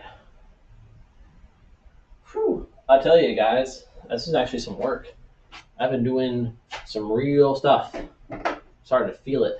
My bones. Hungry. Let's go back over here to the. I'm trying to look at my live stream stats over here. For some reason, it won't refresh everything like I wanted it to. Hide that chat. Oh, look at that. We are 100 minutes in. 10 of you here watching. So whoever's still here, thank you so much for sticking around. Love to see it. A lot of you guys in the chat today. Super cool. Let's look at our list and see where we want to go from here. It might be time to get this wiring harness out of the way. We got some relays in here, some spots where it holds all the stuff in place. I kind of want to remove it so we can get it all clean up inside there, but a lot of that actually does stay for the swap. I don't want to necessarily cut everything out just yet. What else do we have to do on this thing? The outer belt removal is something I definitely can get to now. The plastics in this are super brittle. Most Festivas are. This one particularly so, because again, they just didn't take very good care of it. So maybe I'll show you guys getting those trims out, where the clips are. It might break, but then at least you'll know where the clips are so that you can try to avoid breaking your own when you try it. So let's set the camera up to see that in all its glory. And again, don't let this be a guide video. At some point, like I said, we'll be doing a full car strip down on a different Festiva. that we're getting here at Shenanigans HQ. I will show the very detailed process of how to keep Festiva to bare bones. For now, though, it needs done. Might as well do it on this one. See, it's a pretty good angle there. Move our light over here.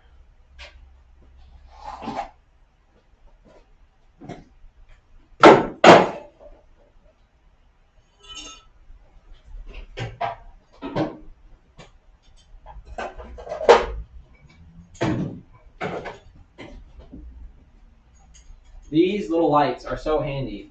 Like they're like little filming tripods that like expand to be really tall or really short. And they just have a bulb base on top. So I buy a really cheap 100-watt bulb from Walmart, shove it in, boom, you got a 100-watt shop light with a big bulb on it. Makes it way easy to light up whatever we're working on. Oh, that should be plenty of light for you guys to see what's going on. Fantastic. I'll even aim down a little bit so we can see the motors when it comes time to move those. So you can see right there is a little blue section. That is our, oh, I haven't switched cameras yet. Let me do that.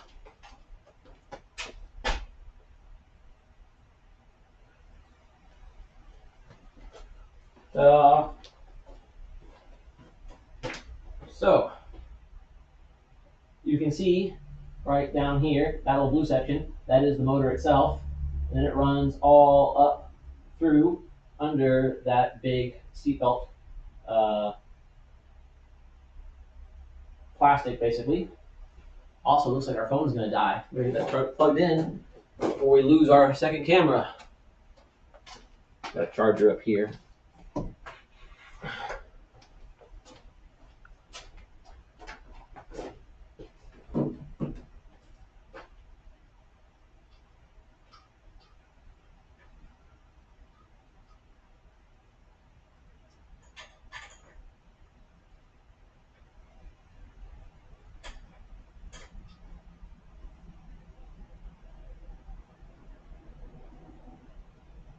Fantastic. We're up and running. All right.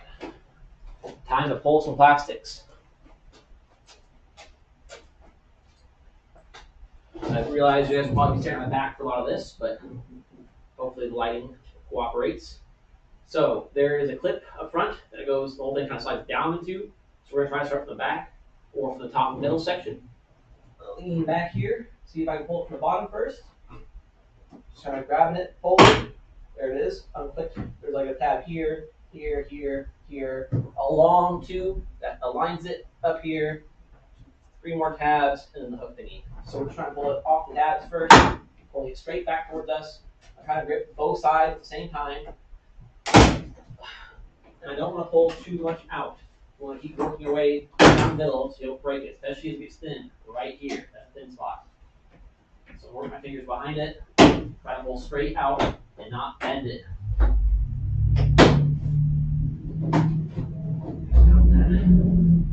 Visor.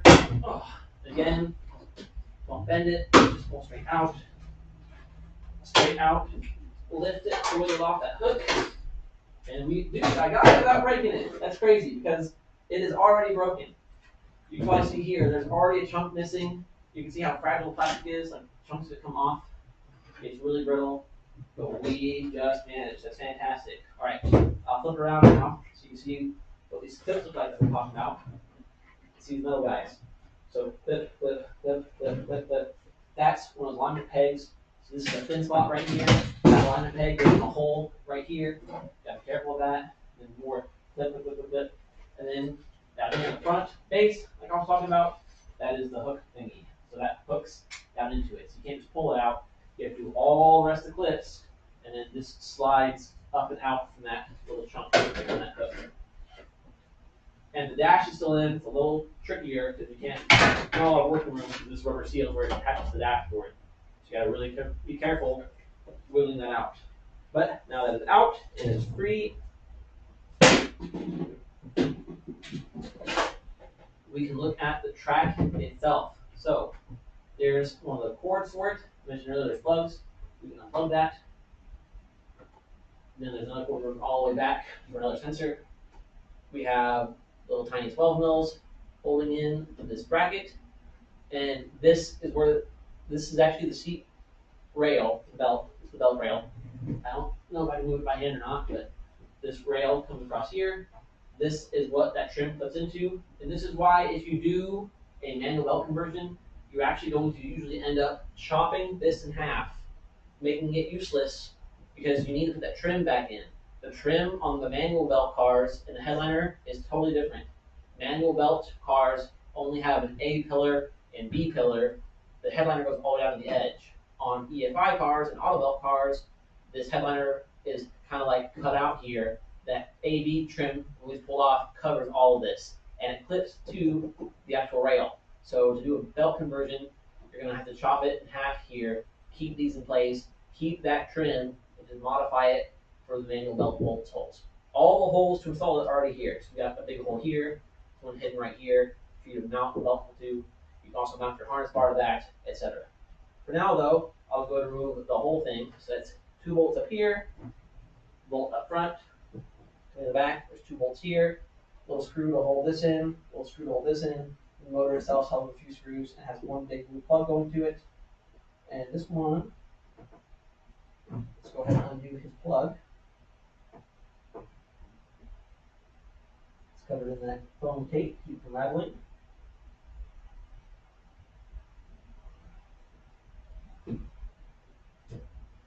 Okay, get it out of the way. Get the tool out.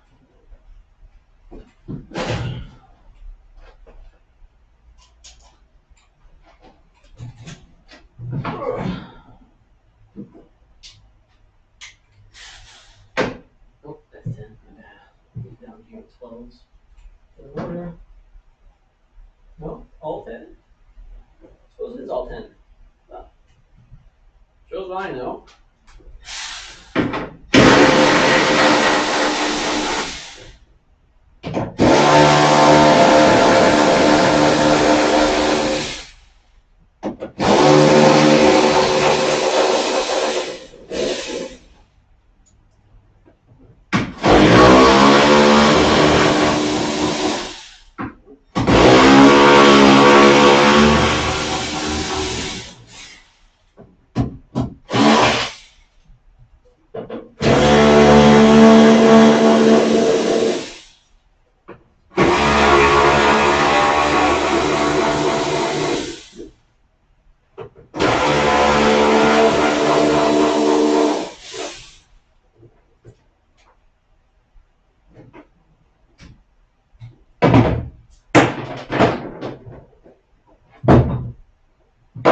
Need our Phillips or our JIS bit.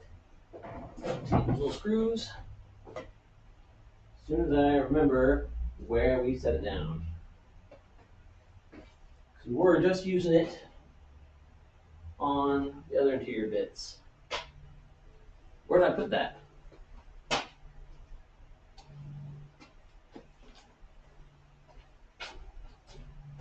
Ah, there it is. Alright, get the Phillips screws out, and there's also 2 little plastic clips to hold the headliner in. Up here, there's 2 type plastic clips, so we'll unscrew the center of those and pull them out. Like everything else in here, this headliner is very moldy, so we will be pulling this headliner, cleaning it, and then gluing some new fabric to it, bringing it into the modern era. I really don't want any tan or brown in this car. I'm trying to keep it purple, yellow, black, dark gray. Ugh. 2 more screws back here.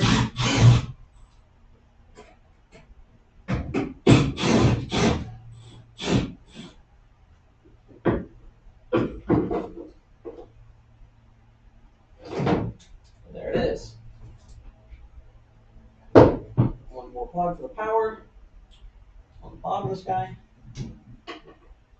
Ta-da! There it is, the whole auto belt assembly for this side. Out of here. And a screw for our screw pile. When we get the headliner out, we can uncut this wire, and then we can just remove this into the harness. We unplugged it earlier. It's slipped up here. We're not going to need that anymore. All right, so there's that out of the way.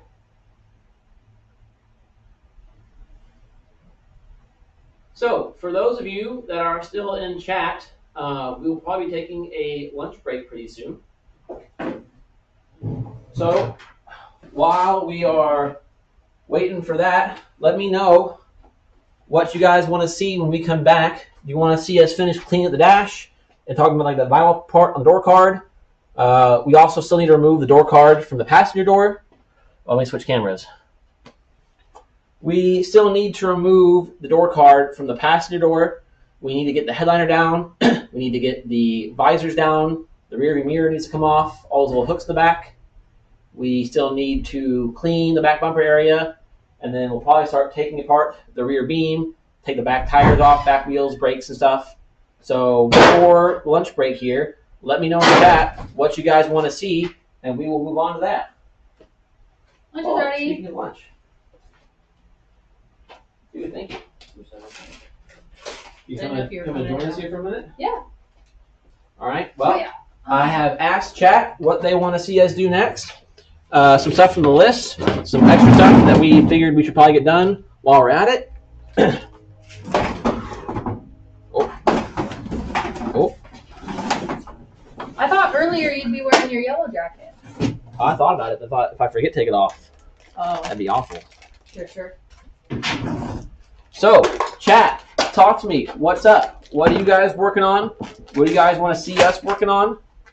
How's your Saturday going? Let us know. We're going to do some lunch. I don't know if you saw, Michelle, how much of the chat or how much of the stream you've caught up with, but we have that side auto belt out. Yeah. Dash area clean. Everything for the dash besides the wiring harness out of there. Very cool. How sweet is that? Well, I was cleaning up the porch a little bit. Cleaning up the light fixture that used to be above the island. It's very greasy and needs sold. So, gotta go get the puppy dogs. We should get our puppy dog. Enterprises. Said. Back LOL. Welcome back, Bill. We're on lunch break. We're just here talking to chat, asking you guys what you want to see next off our list. We could be doing some instrument bay cleaning. We can be doing some more dash cleaning with the rags and the brushes. We've got a headliner that needs removed. We've got visors and stuff that need to come down with the headliner. We've got a whole rear back end that needs cleaned. We could start taking the beam apart, get the rear brakes off, the e-brake cable out of there, getting some of the rear struts taken out, stuff like that. Just want to know what you guys want to see. Make this thing, make it exciting for you. What do y'all want to see while we're here on lunch break?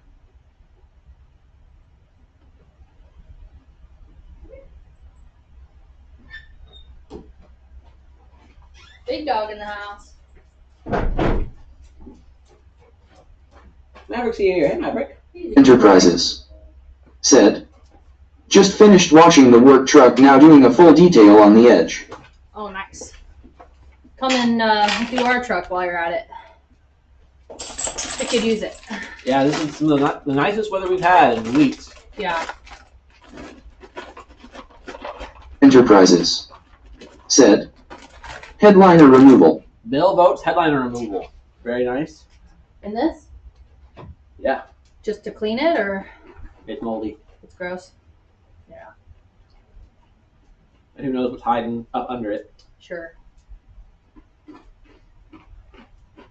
I mean, mud is one thing, but when we first bought the Aqua, it was like infested with ants. Oh, yeah. And I think there was like a wasp nest. Like, it was gross. Like, I pulled 4 wasp nests from in the dash of this one. Oh, really? Like way up in the guts of it. Oh.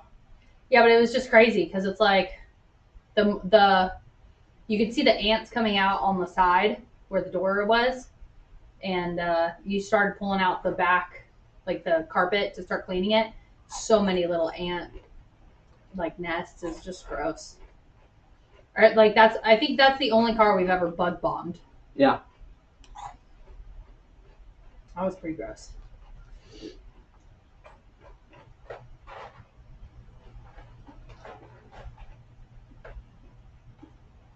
This is like a free podcast, dude. Right? I don't think that story made it on our first podcast, so.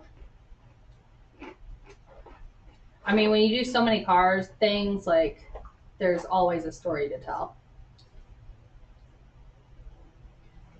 Kind of like Bill's done basically every job you could ever think of. He's got a story to tell. So true.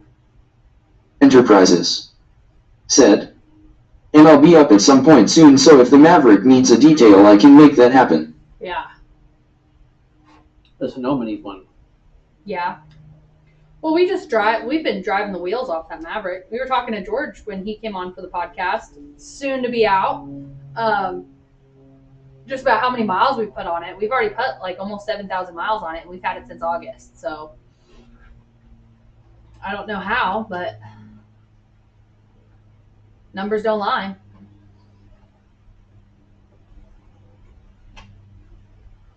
Cool. Looks like you're making some good progress, Mia, though, Will. Yeah. Never. No, you would never. He's like, what are you talking about? I'm just laying down. He's a good boy. Yeah. The doggo Maverick could also use a little detail. He needs a good brushing. Ike said, I'd like to buy some important stuff like bushings and sensors for the future. Would it be possible for you guys to make a list of Festiva store parts that are unlikely to be restocked? I think most stuff gets restocked. Will tries to stay on it, but what are you thinking, Will? The only thing I don't plan to restock right now is the headers. No way I'm buying those again. Headers are coming back, but the ones that are coming back are going to be it. We're probably getting 6 more headers, I think. Maybe. 4 or 6 more. And once we have those, that's it. Yeah. Because that was a pain. So. But otherwise, I should get my phone out and see what's currently out of stock or close to it. Yeah, why don't you pull it up? My phone's in the house. Oh. Mine's charging. Oh. Well, here, pull it up on here. Pull up The Shopify? pull up our we'll do a screen grab and go through our inventory live on the stream. Yeah. No, I mean pull the website. Just show me our items. I'll tell you what we have. At this point, we have like 100 items listed on the store. So for me to keep it I don't think it's all off the top of my head is a lot harder than it used to be.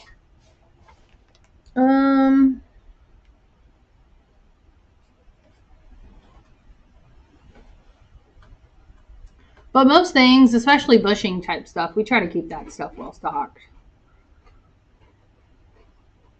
Let's see. I think isn't this the one that we said was out of stock? Or no? No. Okay. But Nate can make more of those. Beliso said, will there ever be headers for the B60? Great question. Unlikely. So the B3 headers that we were getting before, the company already had a jig for those. For us to have somebody make a new jig cost a ton more. So it's very unlikely. Let's see. All that is going to be stocked. Well, so the clear turn signals, we're almost out of those. But I'm sure we'll restock them. Yeah, I can get more of those.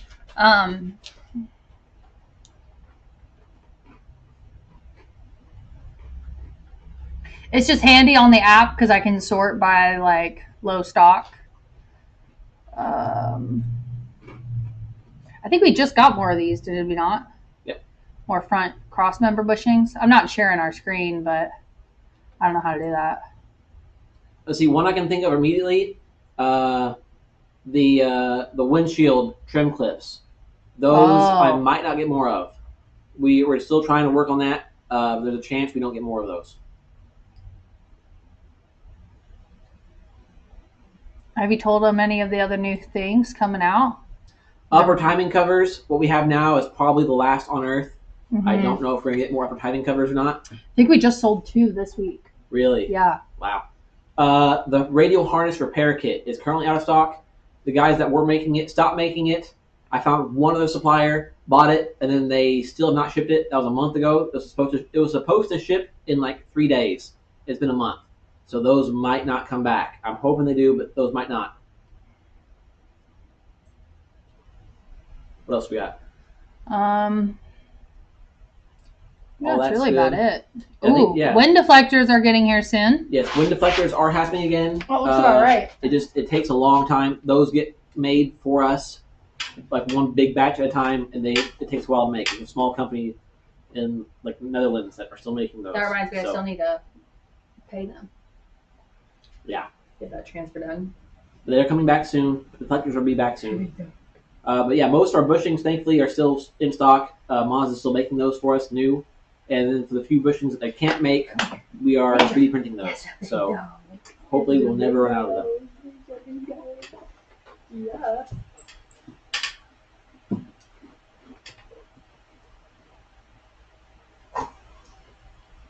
Headers for the B60 would be good. B60 headers would be great. Just nobody makes them at all. Right. So we'd have to design them, make sure it clears everything, have somebody make a jig, then buy them in bulk. At that point, you're like $500 a header, and not many people want to buy a header for $500. Especially when like Honda headers on eBay are $120. Sure. Makes sense.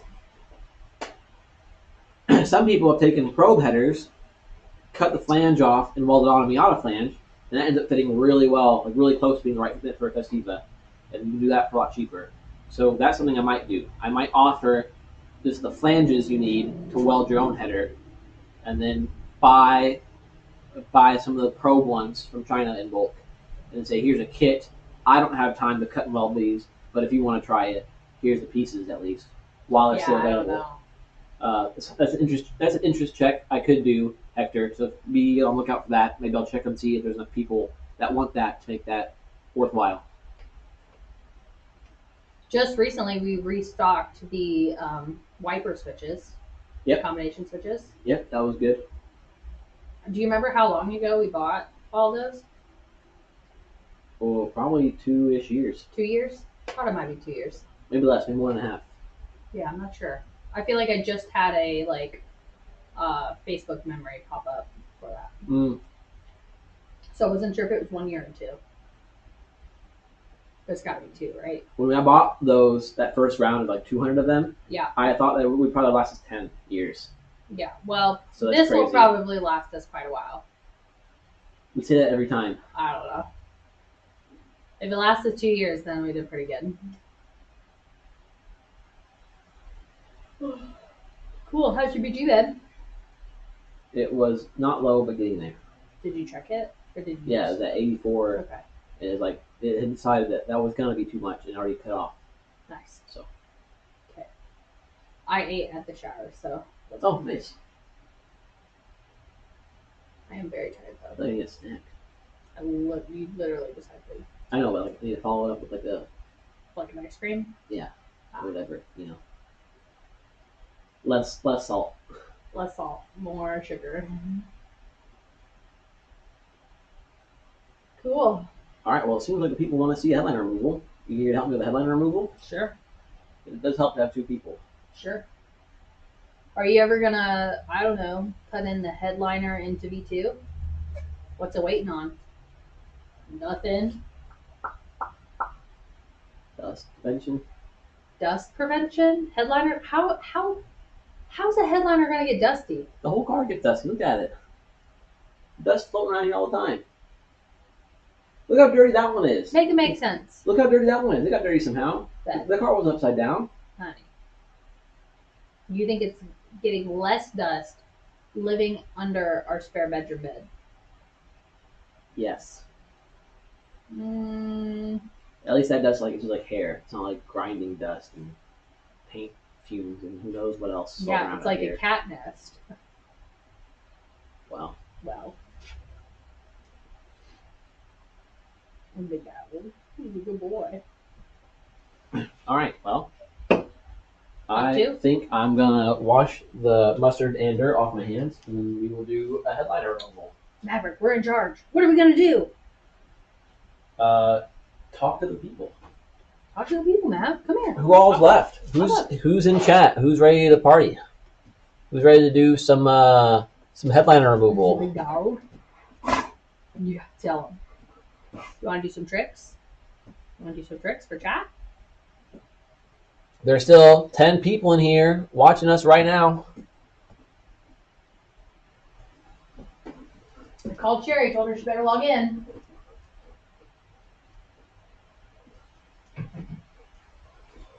Maverick and I are going to do some tricks for chat. All right, Mav. A reward treat right here, buddy. He's like, oh, man. Oh, he's excited. All right, we're putting on Facebook, headliner removal. Hey-o, headliner. Oh, we have some questions from Nathan. Good buddy Nathan. He has to work today, but he had some questions. I'm trying to remember what they were. Number one was... Will we see my butt again? Yeah, will we see Samet's butt? Hopefully not soon. Just gonna have to depends. link your OnlyFans. You know, if there's enough money off on the table, you might see my butt again. He's got a cute one. The realistic max weight. Ooh. Before such at risk, I don't think I'd want to do more than like 500 pounds. I mean, I've done like 500-ish pounds on coilovers before. So like B6T plus a bunch of other parts all stacked in the back with no rear seats. It was totally drivable. That was fine. But that was with coilovers. I wouldn't do that on stock suspension. And then there's one more. Hang on.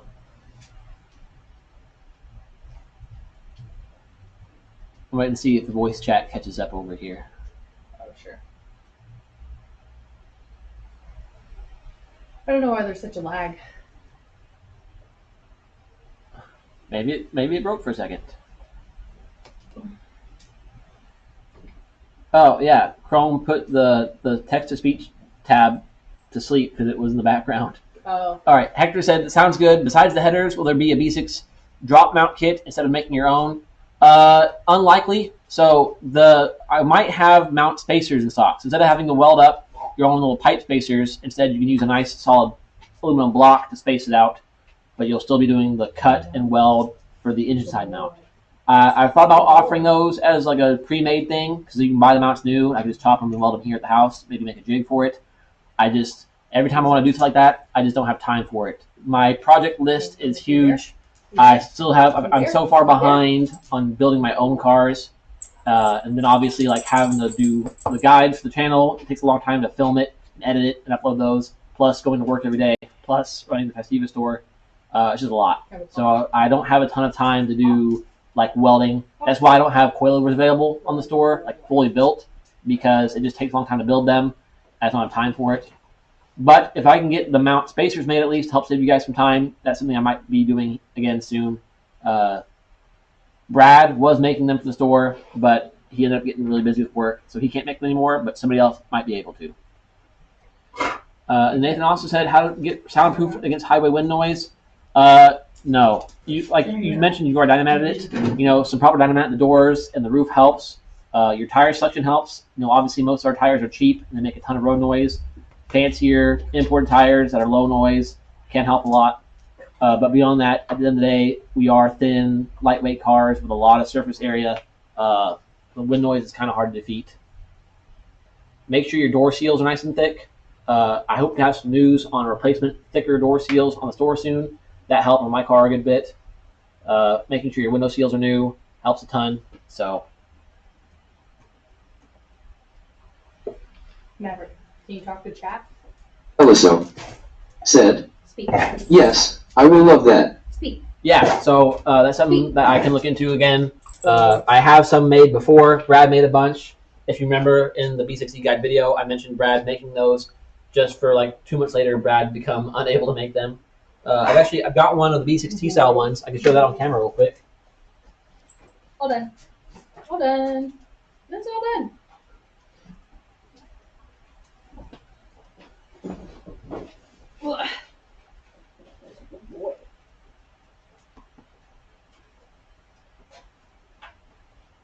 So it looked basically something like this.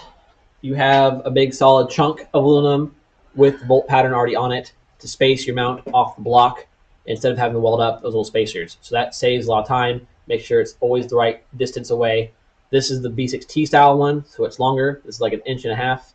The B6D style ones are a lot less than that. It's like 1 inch or so, maybe 3/4 of an inch, somewhere in that range. But I can look at getting these made again. I have the drawing for this. It's not too bad of a piece to make. And that'll come with bolts as well. So extended bolts that all you have to do is cut and weld your mount with a little piece of steel. All right, Michelle, it's up to you to keep them entertained while I wash my hands and flip the camera. It's all us. Well, Maverick already did all of his tricks, so hope y'all were Tell you paying what, attention. while I come back, maybe we'll do another new part reveal. Ooh. Coming soon, part reveal. So you guys saw the steering rack replacement part that just came in. I don't think those are posted yet. All of these things are sneak peeks. Things that we've been waiting for that literally showed up yesterday. Which is very exciting. Will's always on the hunt for new parts. Maverick, where's your stick? You get that stick? Where is it? Go get it. You see it? There it is. Go get that stick. Right there. He's lost. Yeah, I don't know what part he's going to bring out for you guys. There's one that I'm probably most excited for. It's a modification that we already did in the Aqua Festiva because I Roads was 4 present. said, just tuning in. Did you pull the flex plate bolts? Did we pull the flex plate bolts? I don't think we have. Oh, there he is. He got the stick. He's a good boy. I don't want to block the Maverick camera. There we go. He's a good boy. Yeah. I don't think he has. But we'll have to wait. Will is washing his hands. He's going to come back out and show off a new Festiva store item that hasn't even been posted yet. Y'all are getting a sneak peek.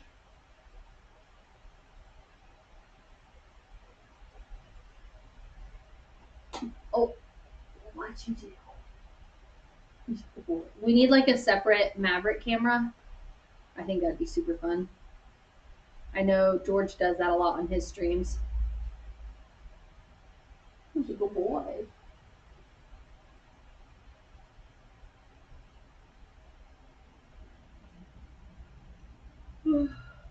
Yeah, let's see.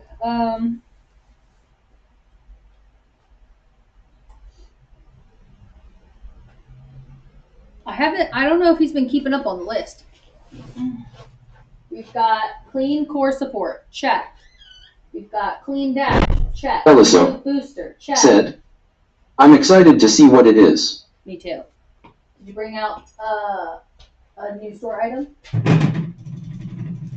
Ooh. All right, which you pick, Michelle? Big one or smaller one?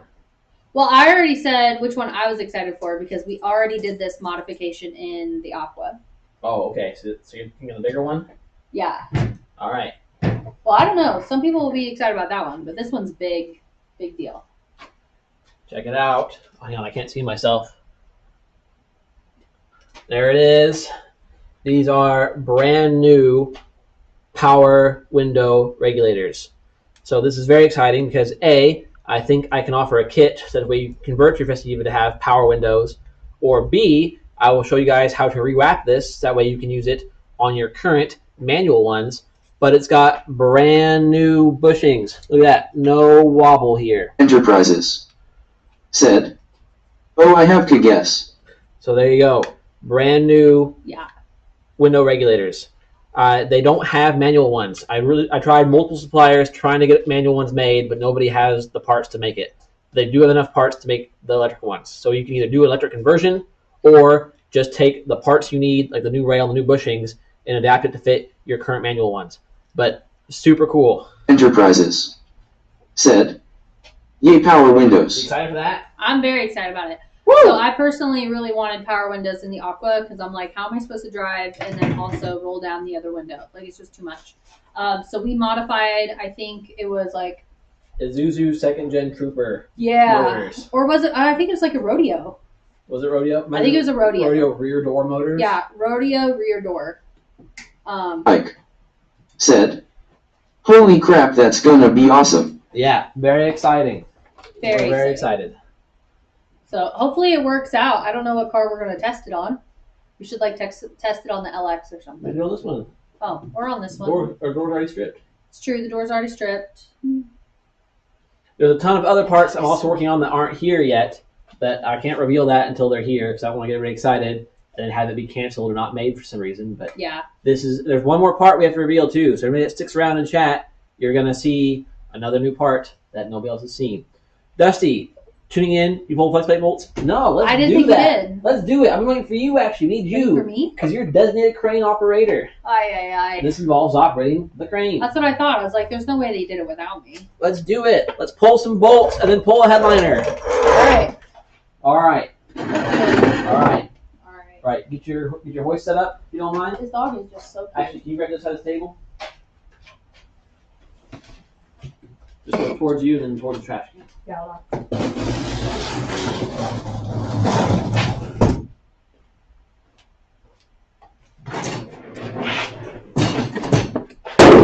I didn't know what happened.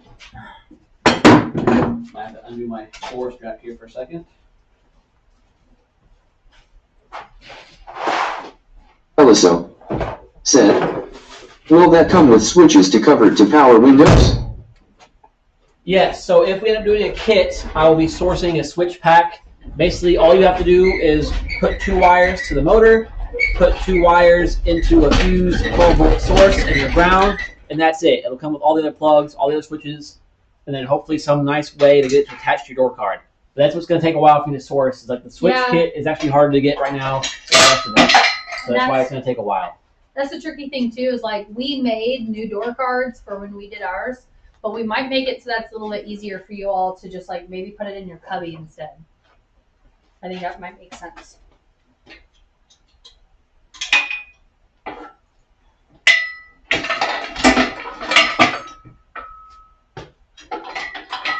Healing. There we go.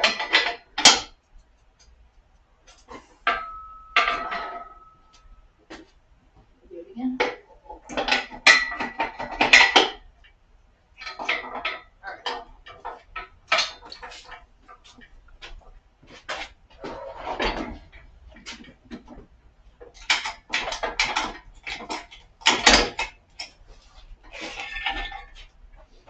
Where are we going? Picking up the engine from this car and stealing some bolts from its automatic components. Okay.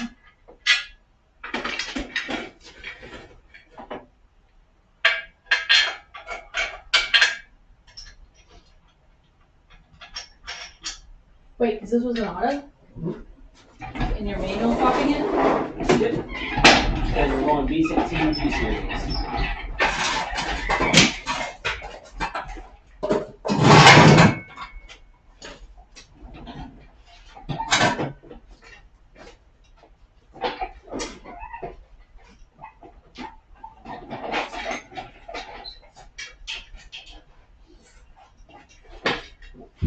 Down it.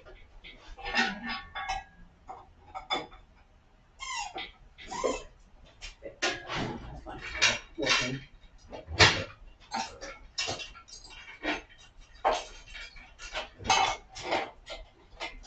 All right, to the sky.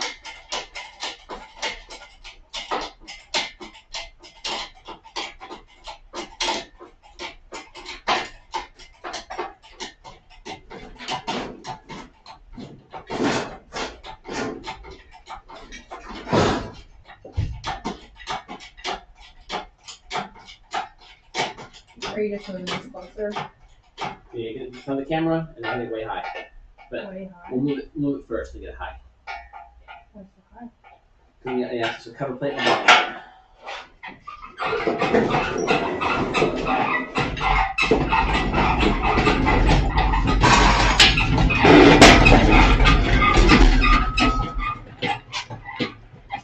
Ta-da! All right, to the sky.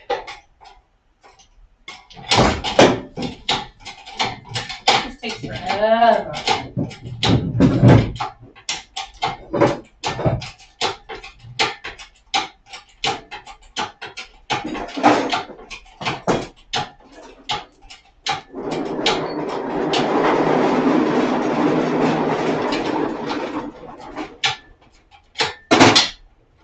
Is this good? Keep going.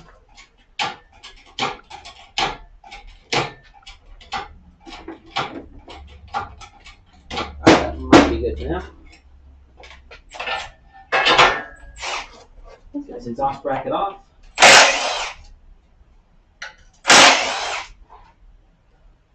You can remove Transmission bracket.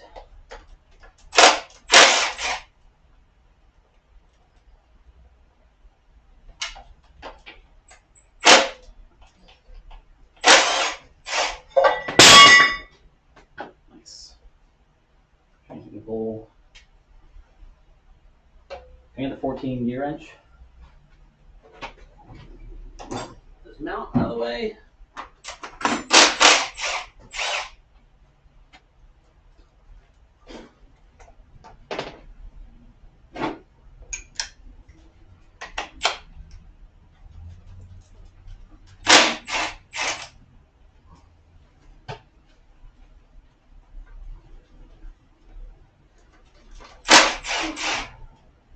And I think this trans worked fine, so we might just save this in case somebody needs it. I don't personally have much use for an auto, but I'm not going to just toss it You either. want me to get your camera over here? Sure. That'd be better. Yeah, we get a side view of us pulling all these bolts out.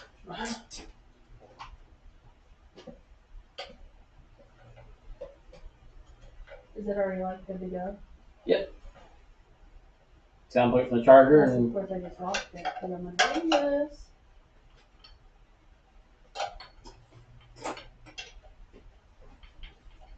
Ugh.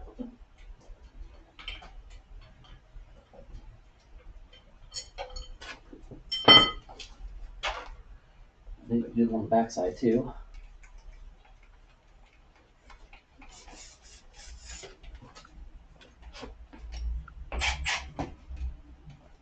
With these guys?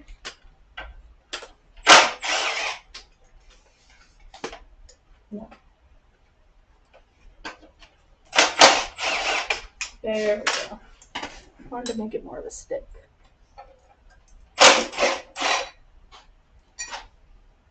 Step 1, doggo cam. Very important. Easy good boy. Yeah. Let's get that one. Yeah. Hi. You see dog. Yeah. Just having a great time. Can I have the Nintendo? And then here, Sorry, socket. where you got it? They're up in the tray. Right Right thing. This tray? Okay. Alright, that's when we hit them. That's my plate count. And You can unscrew if you want to go hand mode. I just made it fix it. There we go.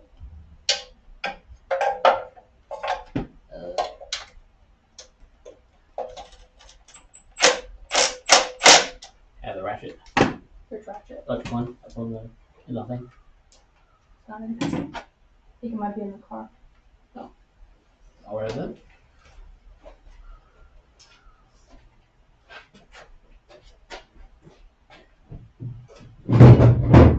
Who are you so wise in the ways of parts locations?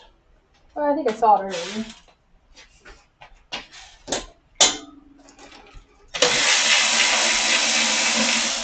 Alright, inspection cover free. Yay! Now we can get the fancy bolts that he needs. Like this one. Why do we need these bolts? He lost them. Oh, nice. It happens.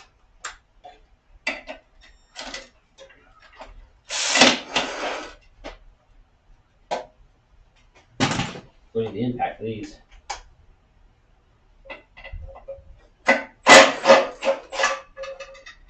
There's one.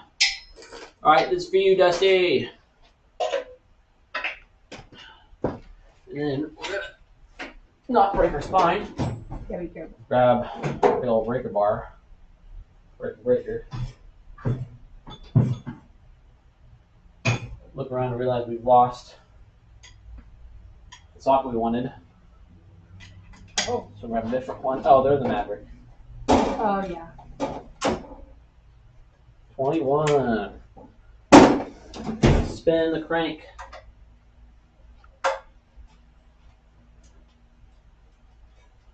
Oh, I heard some compression.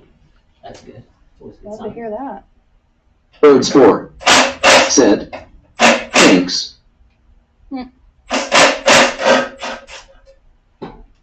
Another one. Great condition. Well, to see it.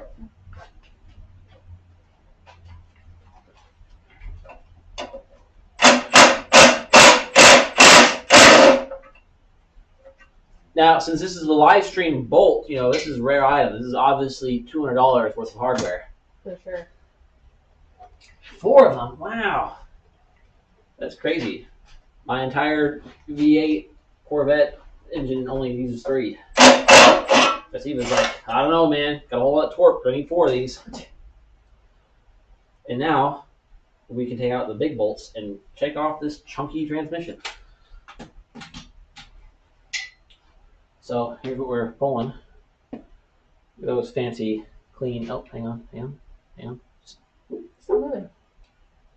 There they are. So nice. And then we need the ones that hold the flex plate to the crank. So we're going to save these in a bolt holder. And then we're going to clear out some space here underneath. Roads 4. Said. Face with tears of joy.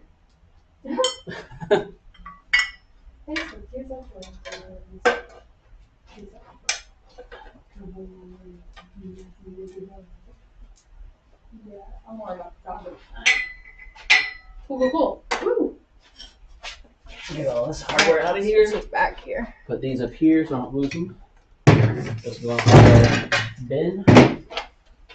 All right, and then Michelle, set that up for a second. Yep. So we can see your butt as you lower down this engine.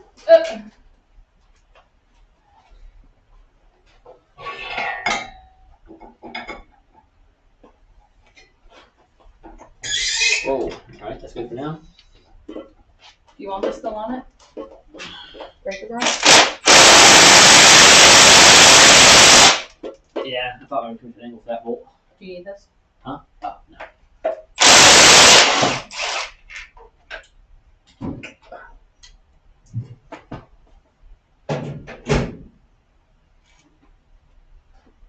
I forgot how much extra work it is to get the automatic off compared to the manual. Yeah. Pretty sure we also have to remove the dang old bracket back here. There's my main transmission bolts. Ugh, and my socket again. All right, can I get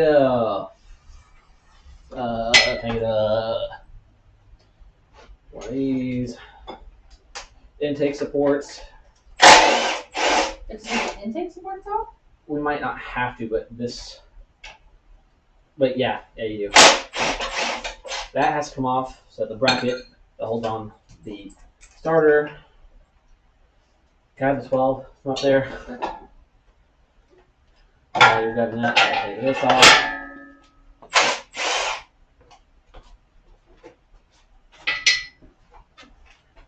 Thank you. And there's a Sharpie on that table.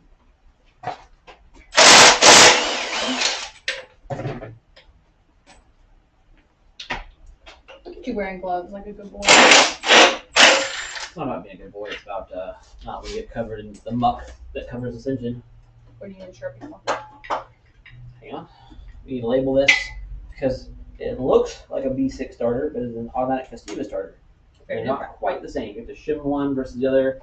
So we're going to label it on the part cord. Do you need to keep an automatic starter? Yeah. Does it, can you use it on other ones?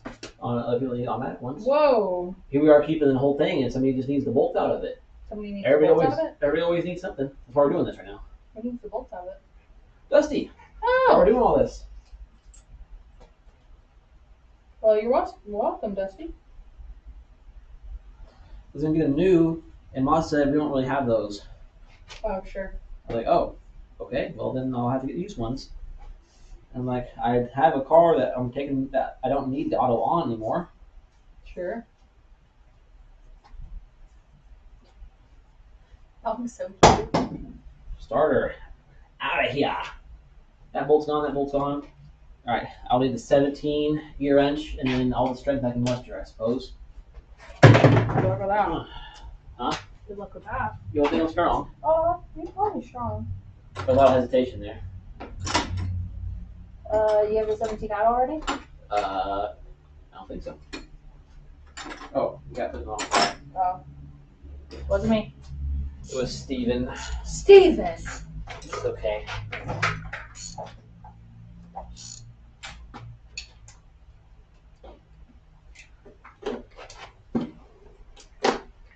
Does this guy go somewhere in particular? That bottom, the one with the lid. Oh, even this part too? That part goes in that bin, the box bin.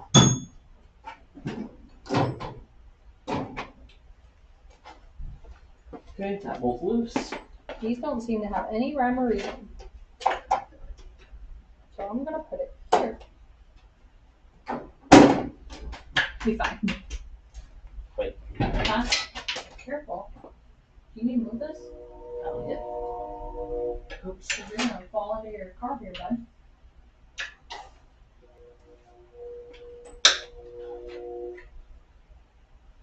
What are you doing? Got to pull the transmission off to get to the flywheel, or sorry, flex plate bolts.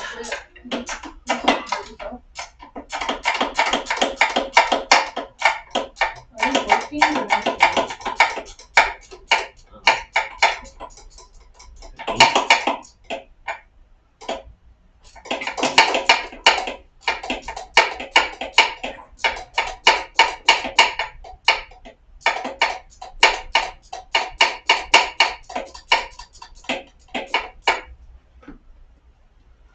Number 10. And the ratchet, I suppose. Expose them.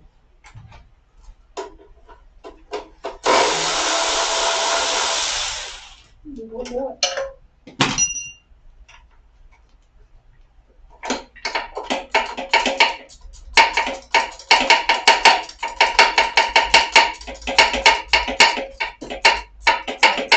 Crank it up.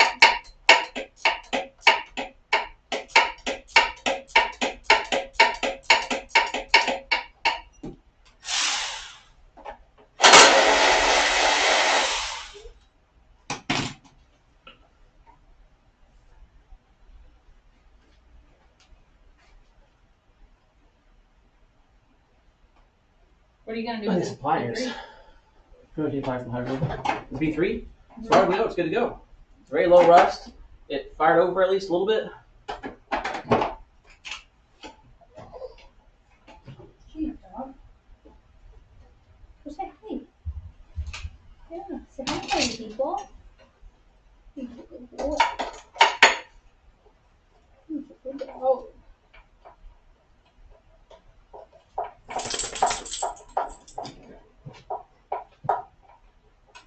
How's it going? Going great. Slow and steady. This last bolt's always a pain because there's a little bracket on it. If you guys watched the B3 removal guide video, you will see why I hate this little hose bracket. Oh. If you're watching now, you might have a good idea why, since we've been on this one little bolt, which isn't even tight, it's just loose, just have to get around this little assembly here.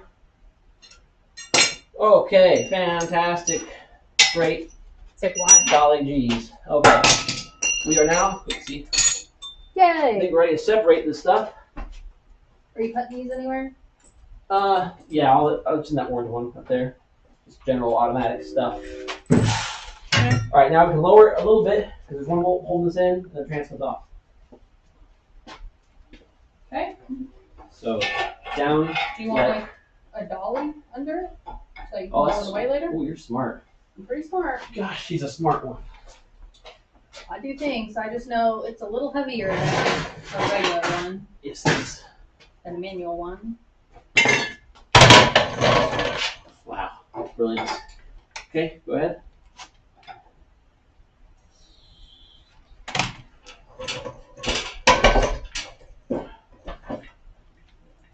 Okay, that's good.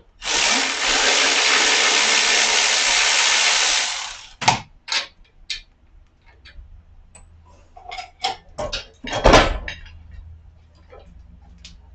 think that's it. Just come on. I missed something. Nope, I think I just need a little convincing with the pry bar. Ah, the negotiator.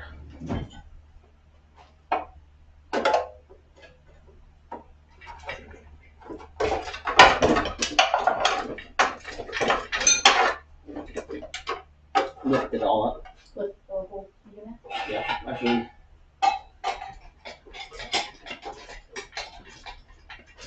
You just tilt it with this handy dandy thing that we don't utilize nearly enough. It just takes forever.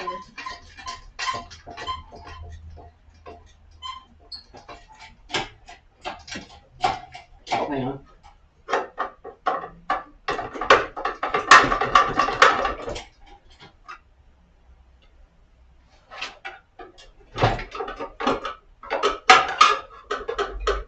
You just stop there. There it is. I was trying to pull torque converter off the engine instead of the trans. Your way? Maybe.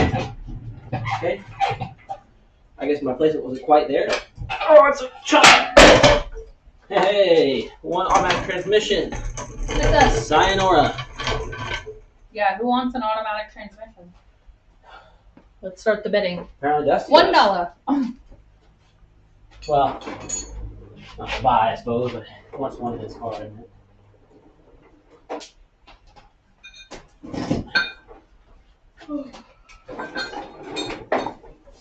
Okay, this stuff can go in that little bin. Now, Gendron said, Maverick K. Guhan, where have you Guhan's here. been? Maverick, it's Guhan. It's Hi, on Guhan. TV. Oh my gosh, say hi. Where's Guhan? Can you talk to him? Can you speak? Speak. Speak. Good boy. Good boy. He's a good dog. Yes. All right, now I see him. the bolts we actually need. See if this little guy can do it. Put all these away. What are we putting away? Sockets. I'm missing In here? a lot of them, it seems. They go in here? Mhm. Okay.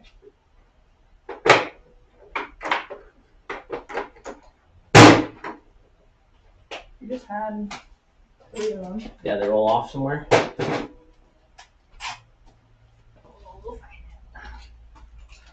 Okay, well, these are next. Gendron said, Hope you guys are doing well. We'll drop by soon. You better. Yeah, man, definitely stop Been by. missing you.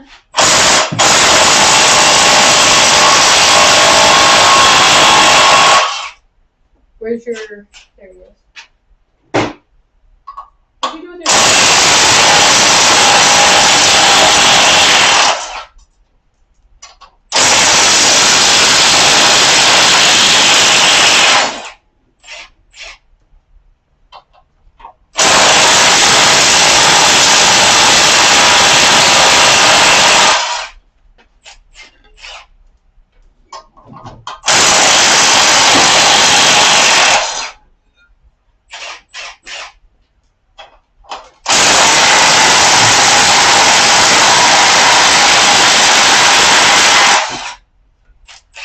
What size you got right there, Will? 17?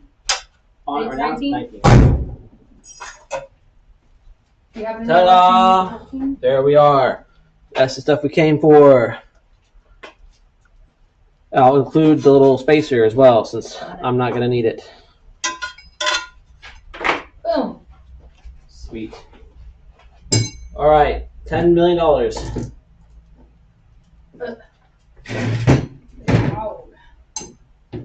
Cool. Now take a Sharpie, label what engine this is before we forget.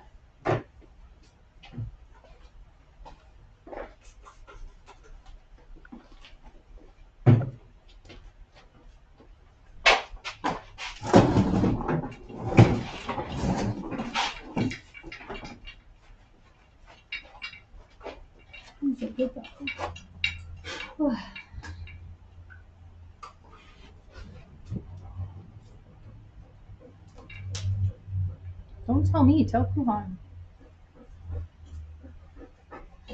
Tell him.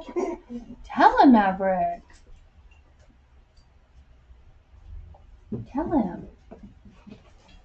90 L Plus Auto, yellow.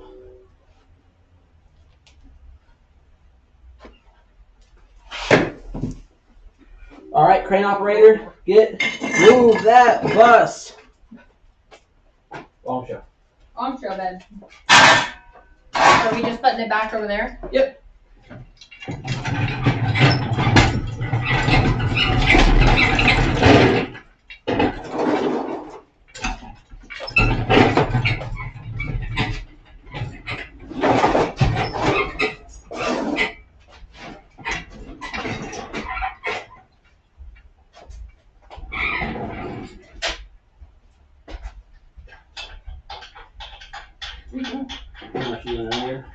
time.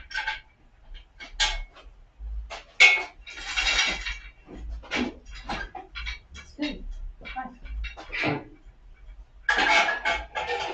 Drop an engine on yourself. Go ahead. You like a block of wood? Nah, it'll be fine. It's good. Alright. Back it up, back it up. Alright, come on.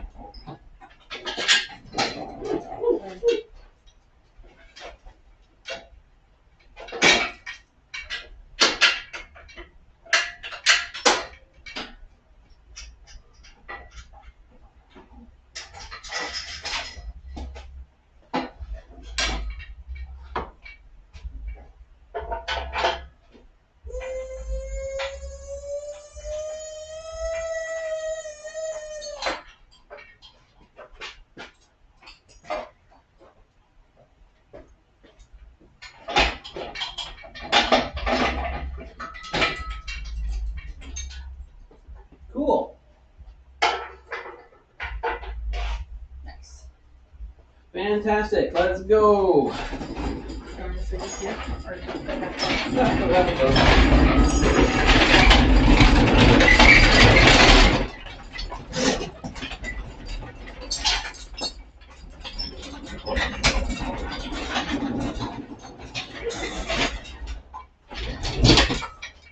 Now we're gonna do a headliner removal. Yay! Woo!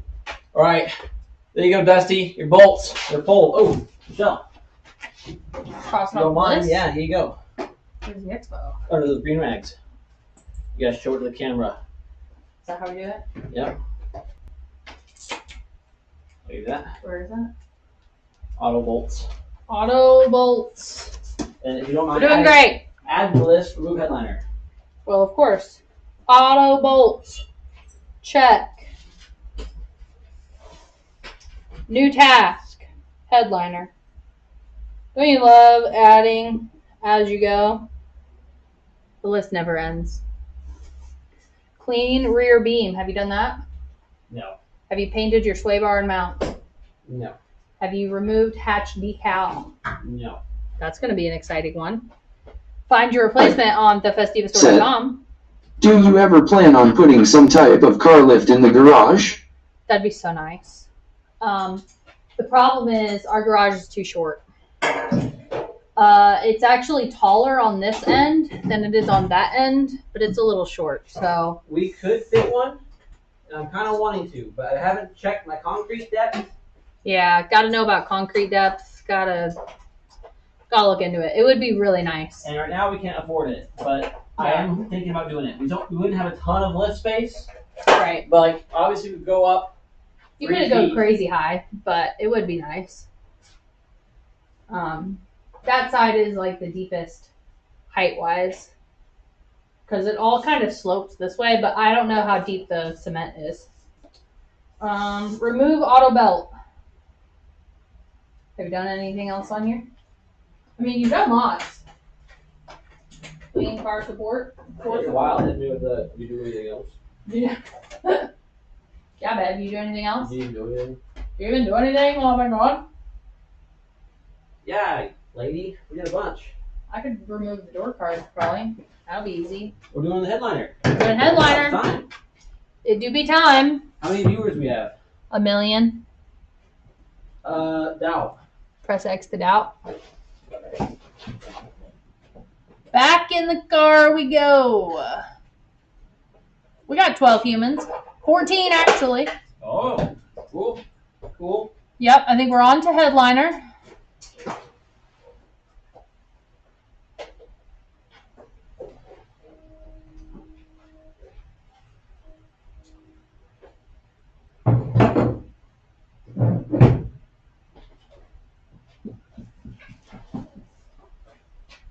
How's it look lighting wise? You're crooked, but you're Oh. on. The cable fell. Lighting, I think, looks fine.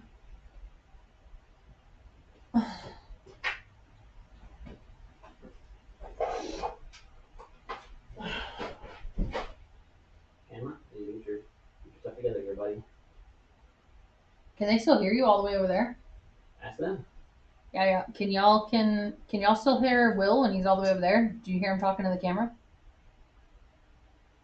Nice. That's perfect.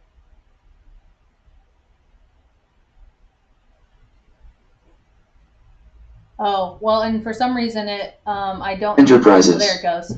Said, "Good luck with that hatch decal." Ariel's came right off. Mystique, on the other hand, was baked on hard from the Florida sun. We have a caramel wheel. I'm hoping solves most of that potentiality. Yeah. Are you ready? I'm mostly ready. What are you waiting on? My nap. We can nap when we're dead. Oh, well, that's lame. I want to nap now. All we need is... Don't we need like a screwdriver or something? It's already in there. Then what else do we need? Nothing? And this. And I was hoping for the short extension, but I'm not seeing it at the moment. You want to get your orange shot going again? No need.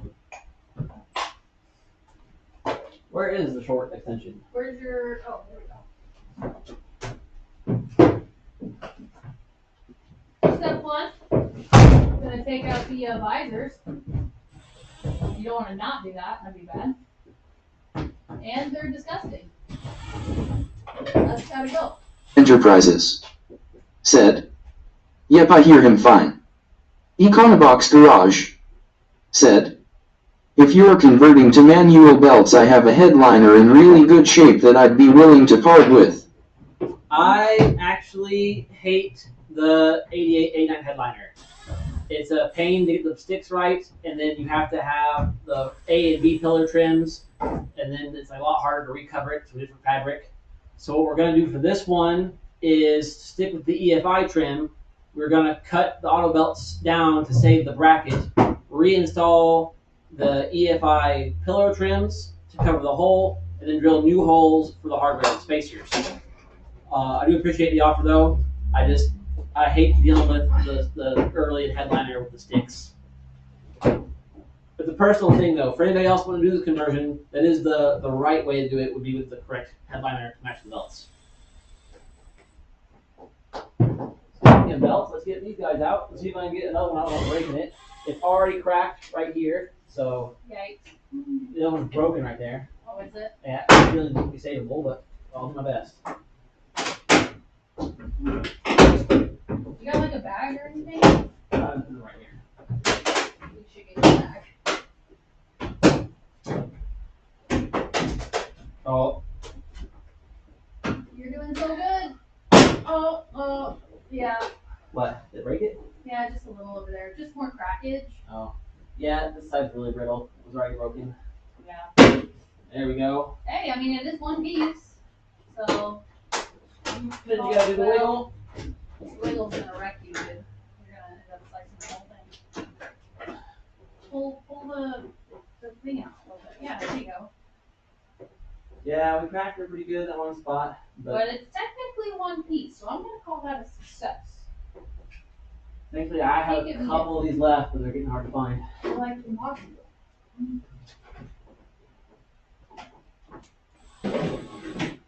These guys are like little fakes. So if you want to hit with this too, all the screws out here, 2 up top, 2 here, For the belt. all the ones for the motor down here, and the screw clips holding that thing in. I thought I was doing headline. You gotta get these out to get the headliner out. Box Garage. It has to come out either way. Said, "We didn't get the automatic belts in Canada, so the headliner for all years was the thin vinyl one." Yeah, you also got the 90 LX power mirrors. You got the LX trim way longer than we did. Weirdly though, Canada never got the tack cluster, which I thought was strange. I don't know why Ford picked to split it up so weirdly. I almost forgot what I was going to get. Will, can you grab me a little flathead?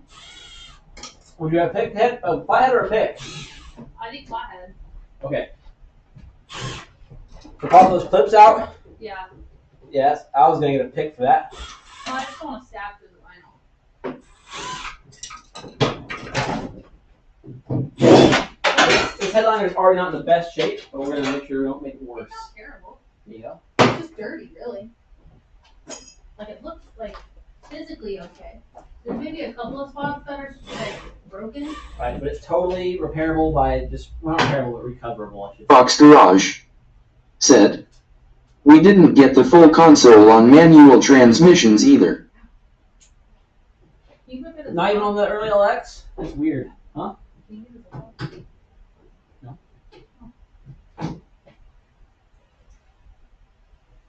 You get the cover off the mirror.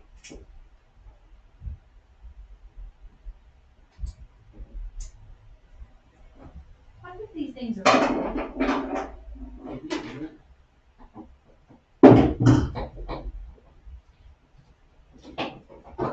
Alright, cover for the mirror, popped off. And again, we got some JIS screws.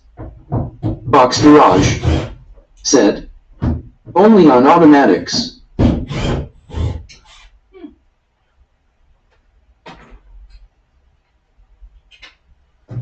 Pop this cover back on so you don't lose those screws. Oh, I don't like that. Oh yeah. Very important.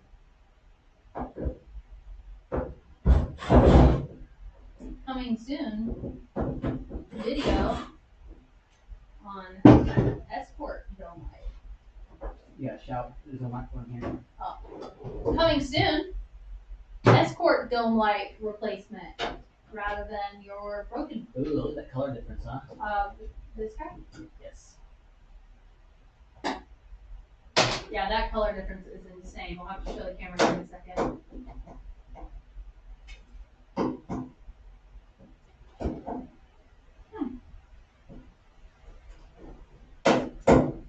It's down. Wild. Okay.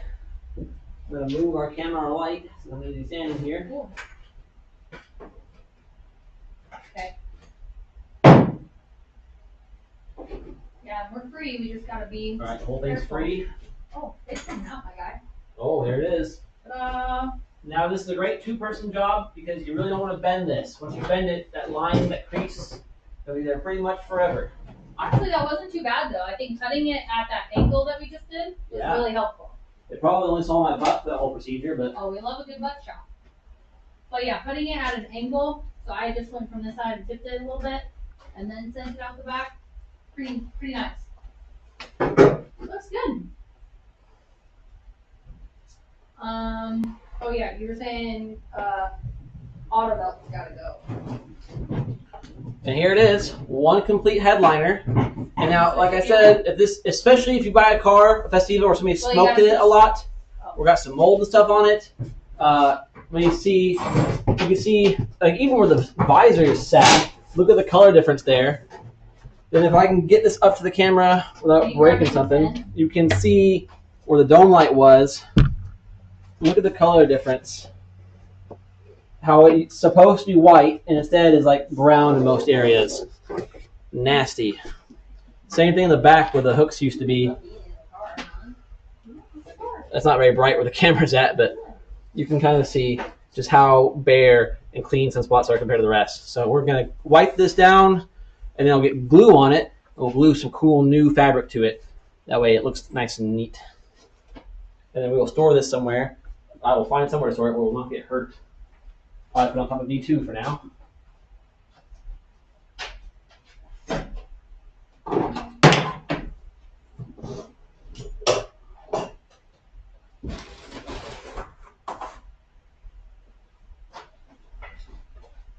Can you swap me for the 10? I think these are 10s.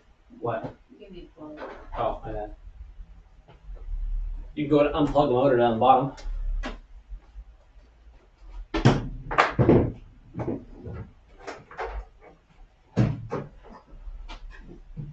All right, I think after we pull this auto belt and pull the door card, that might be it for this live stream, unless there's something else in particular you guys want to see. But basically, the benefit of the live stream is, you know, the chat and Samet Industries interaction. So while we're getting the door card pulled off and we're getting the motor the rest of the way out, I'll switch cameras over. But in the chat, let me know what else you guys want to see or any other questions you want answered. any other parts in the garage you want to see, whatever you guys want. And this is all about the interaction. And if you guys are all feeling like this, whatever it is, 3-hour stream is enough for you, we can call it here. If there's stuff you guys want to see, we can keep it going. You guys let me know. I'm saying it now, though, because there's going to be a big delay between what I say now and how long it takes for you guys to respond. So. Move the 10. Yes, here's your 10. And then I'm going to try an over-the-shoulder shot for you. So. Said. Yeah.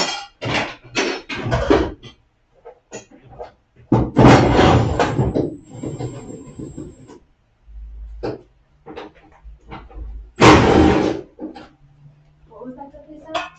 They said shot. Job and job. That's a straight one. Is there an outlet in the ceiling over here somewhere? There. Said. BMW. BMW? BMW what? I don't know what that means.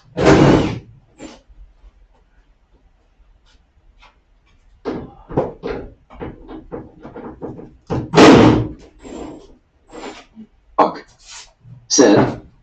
BMW 5. If you mean you want to see a BMW for the channel, then I gotta say, I think you're in the wrong spot. There's no BMW going on over Ike. here. Said. Is it possible to remove the 2 plastic window bolt covers without having to remove the big AB plastic trim? It is possible, but it is tricky. Like, you really gotta finagle it and try to pry it from inside without cracking the pillow trim.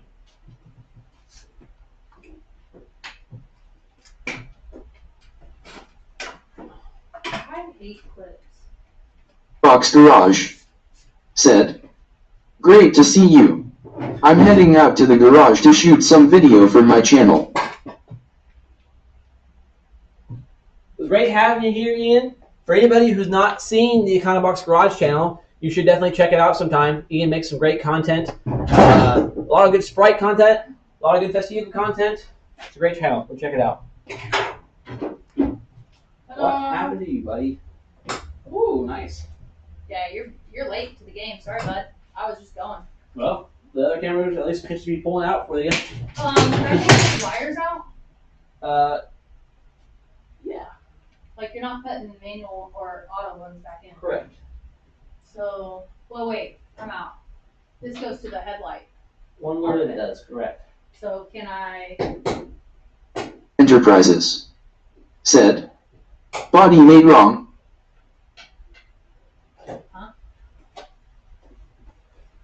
Oh, as far for BMW, body made wrong. Is it okay to cut this? Well, cut the tape? Yes. Normally I would say no, but since we're deleting these and we have to keep the harness for the light, yeah. Just fire to cut it on. Actually, I think this is an independent wire. It is. So I'm not There's just sensors for all belts. great. Camera's catching that in HD right there. Oh yeah. Alright, you want to pull door card? Sure. Do you know what you're doing there? Do I need me to guide you? Bro, I've been here. The only Enterprises. thing I have to do is get the Said. clip. Gotta jet myself, y'all be safe. Thanks for joining us, Bill. Been fun. We'll hope to see you on the next one.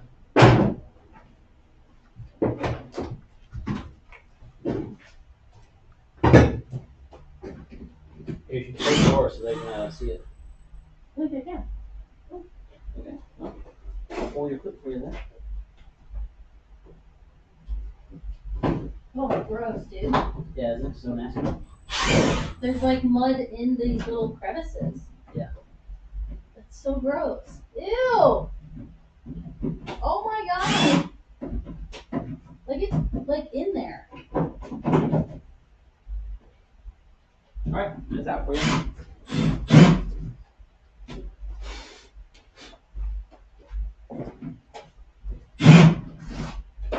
Dude. Hey, there we go. I had to fight all that freaking. Look at that. Oh, gross. Like, I don't want to get it all in the car, but sheesh. That's sad. Whoever's left in the stream right now, as soon as we get this door card pulled, I'm going to reveal the last top secret item the store is getting. So stick around for that. I think you all will be very excited to see what we have coming here very soon. Alright, we got that secret one down there. Gets me every time. But then this is actually attached to the door card. It's only attached to the car right there. And then everything else just has little pops, which go like this. You don't want to break them because they're hard to find.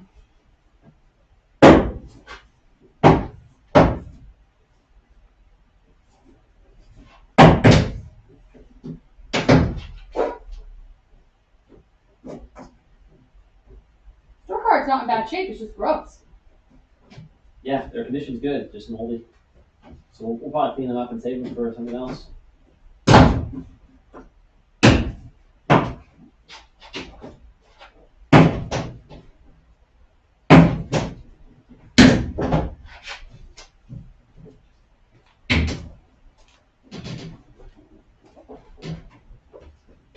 Last guy here didn't want to come out of the door, but at least came out of the door card, so we'll take it.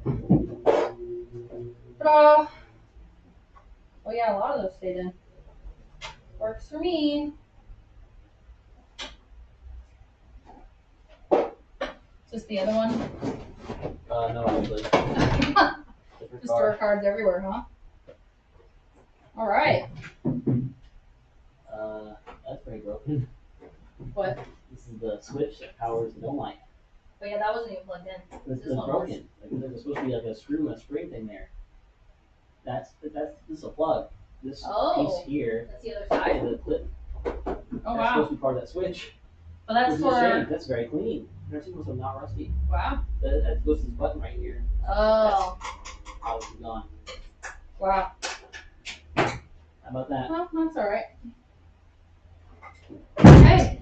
Yo, there it is. What a party. I'm gonna do the overview shot of like how little's left of the interior, and then we will show them the last new part. Wait, we gotta mark off the list. Switch us over. Hang on.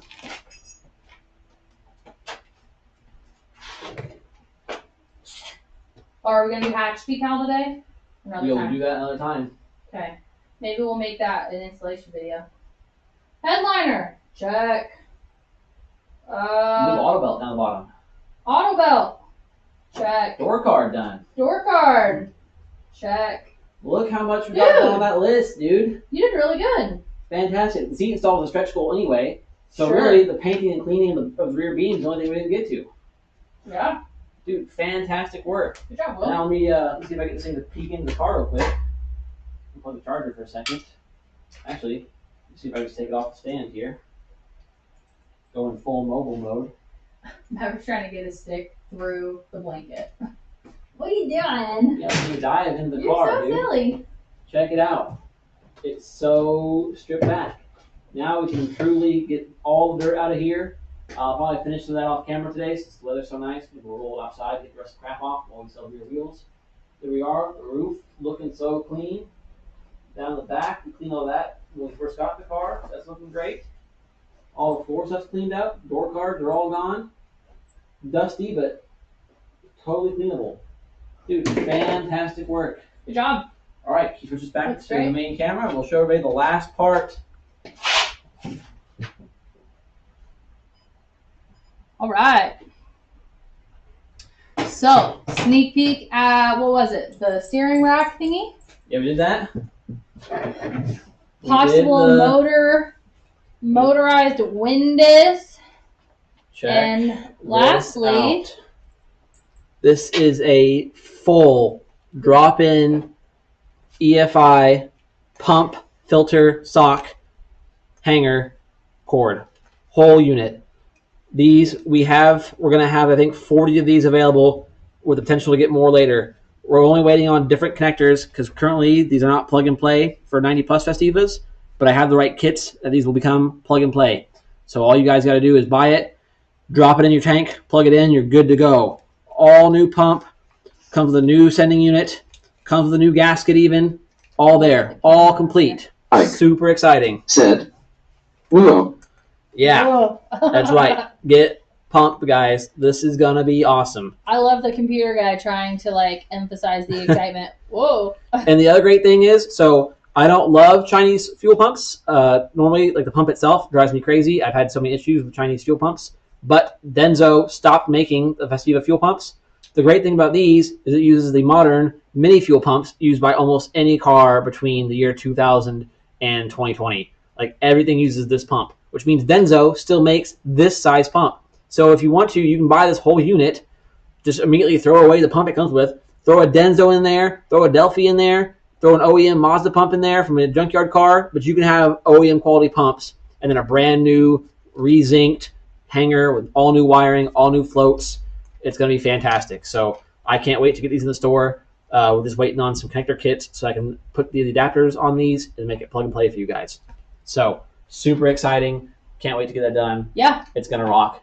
And that's just what we have here. The things we just showed you are here at the house right now. There's other stuff that's being built right now or being purchased right now or even being printed right now upstairs you guys haven't even seen yet. Be on the lookout for that stuff coming up in the next couple months. As always, thank you guys so much for joining. Michelle, thanks for your help. Maverick, good job, buddy. Boy. You did it. He's so helpful. Oh, yeah. Star of the show right there. He's a good boy. I mean, I don't think anybody would have shown up if Maverick wasn't around, So, Ike said, "You guys are lifesavers. This is 10/10ths exciting news. Being able to use Denso is huge." absolutely. I mean, I'm so done with cheap pumps. So getting these Densos on board is gonna be awesome. And then, of course, when that time comes, when this product launches, I'll have a whole install guide. I'll have like a fuel pump diagnostic guide coming out very soon. A ton of good stuff. Now the weather's getting warm, I go back outside, film things on the pad. Since this is about 2 steps away from never moving from this spot again. Why? Well, not never, but it'll be. We're gonna take the back wheels off, do the suspension guide. Uh-huh. It's just gonna be on jack stands. No Or more. No. about a week until you build it back up. Hello. Autocross season. The- Timer starts now. The best laid plans. All right, awesome. Thank you guys so much. Michelle, the banner, everybody loved it. I don't know if you see in the chat. No, I That totally was missed it. fantastic work. So Pretty cool. I'm thank excited. you so much. And then I hope to see you guys next time. See ya. See ya.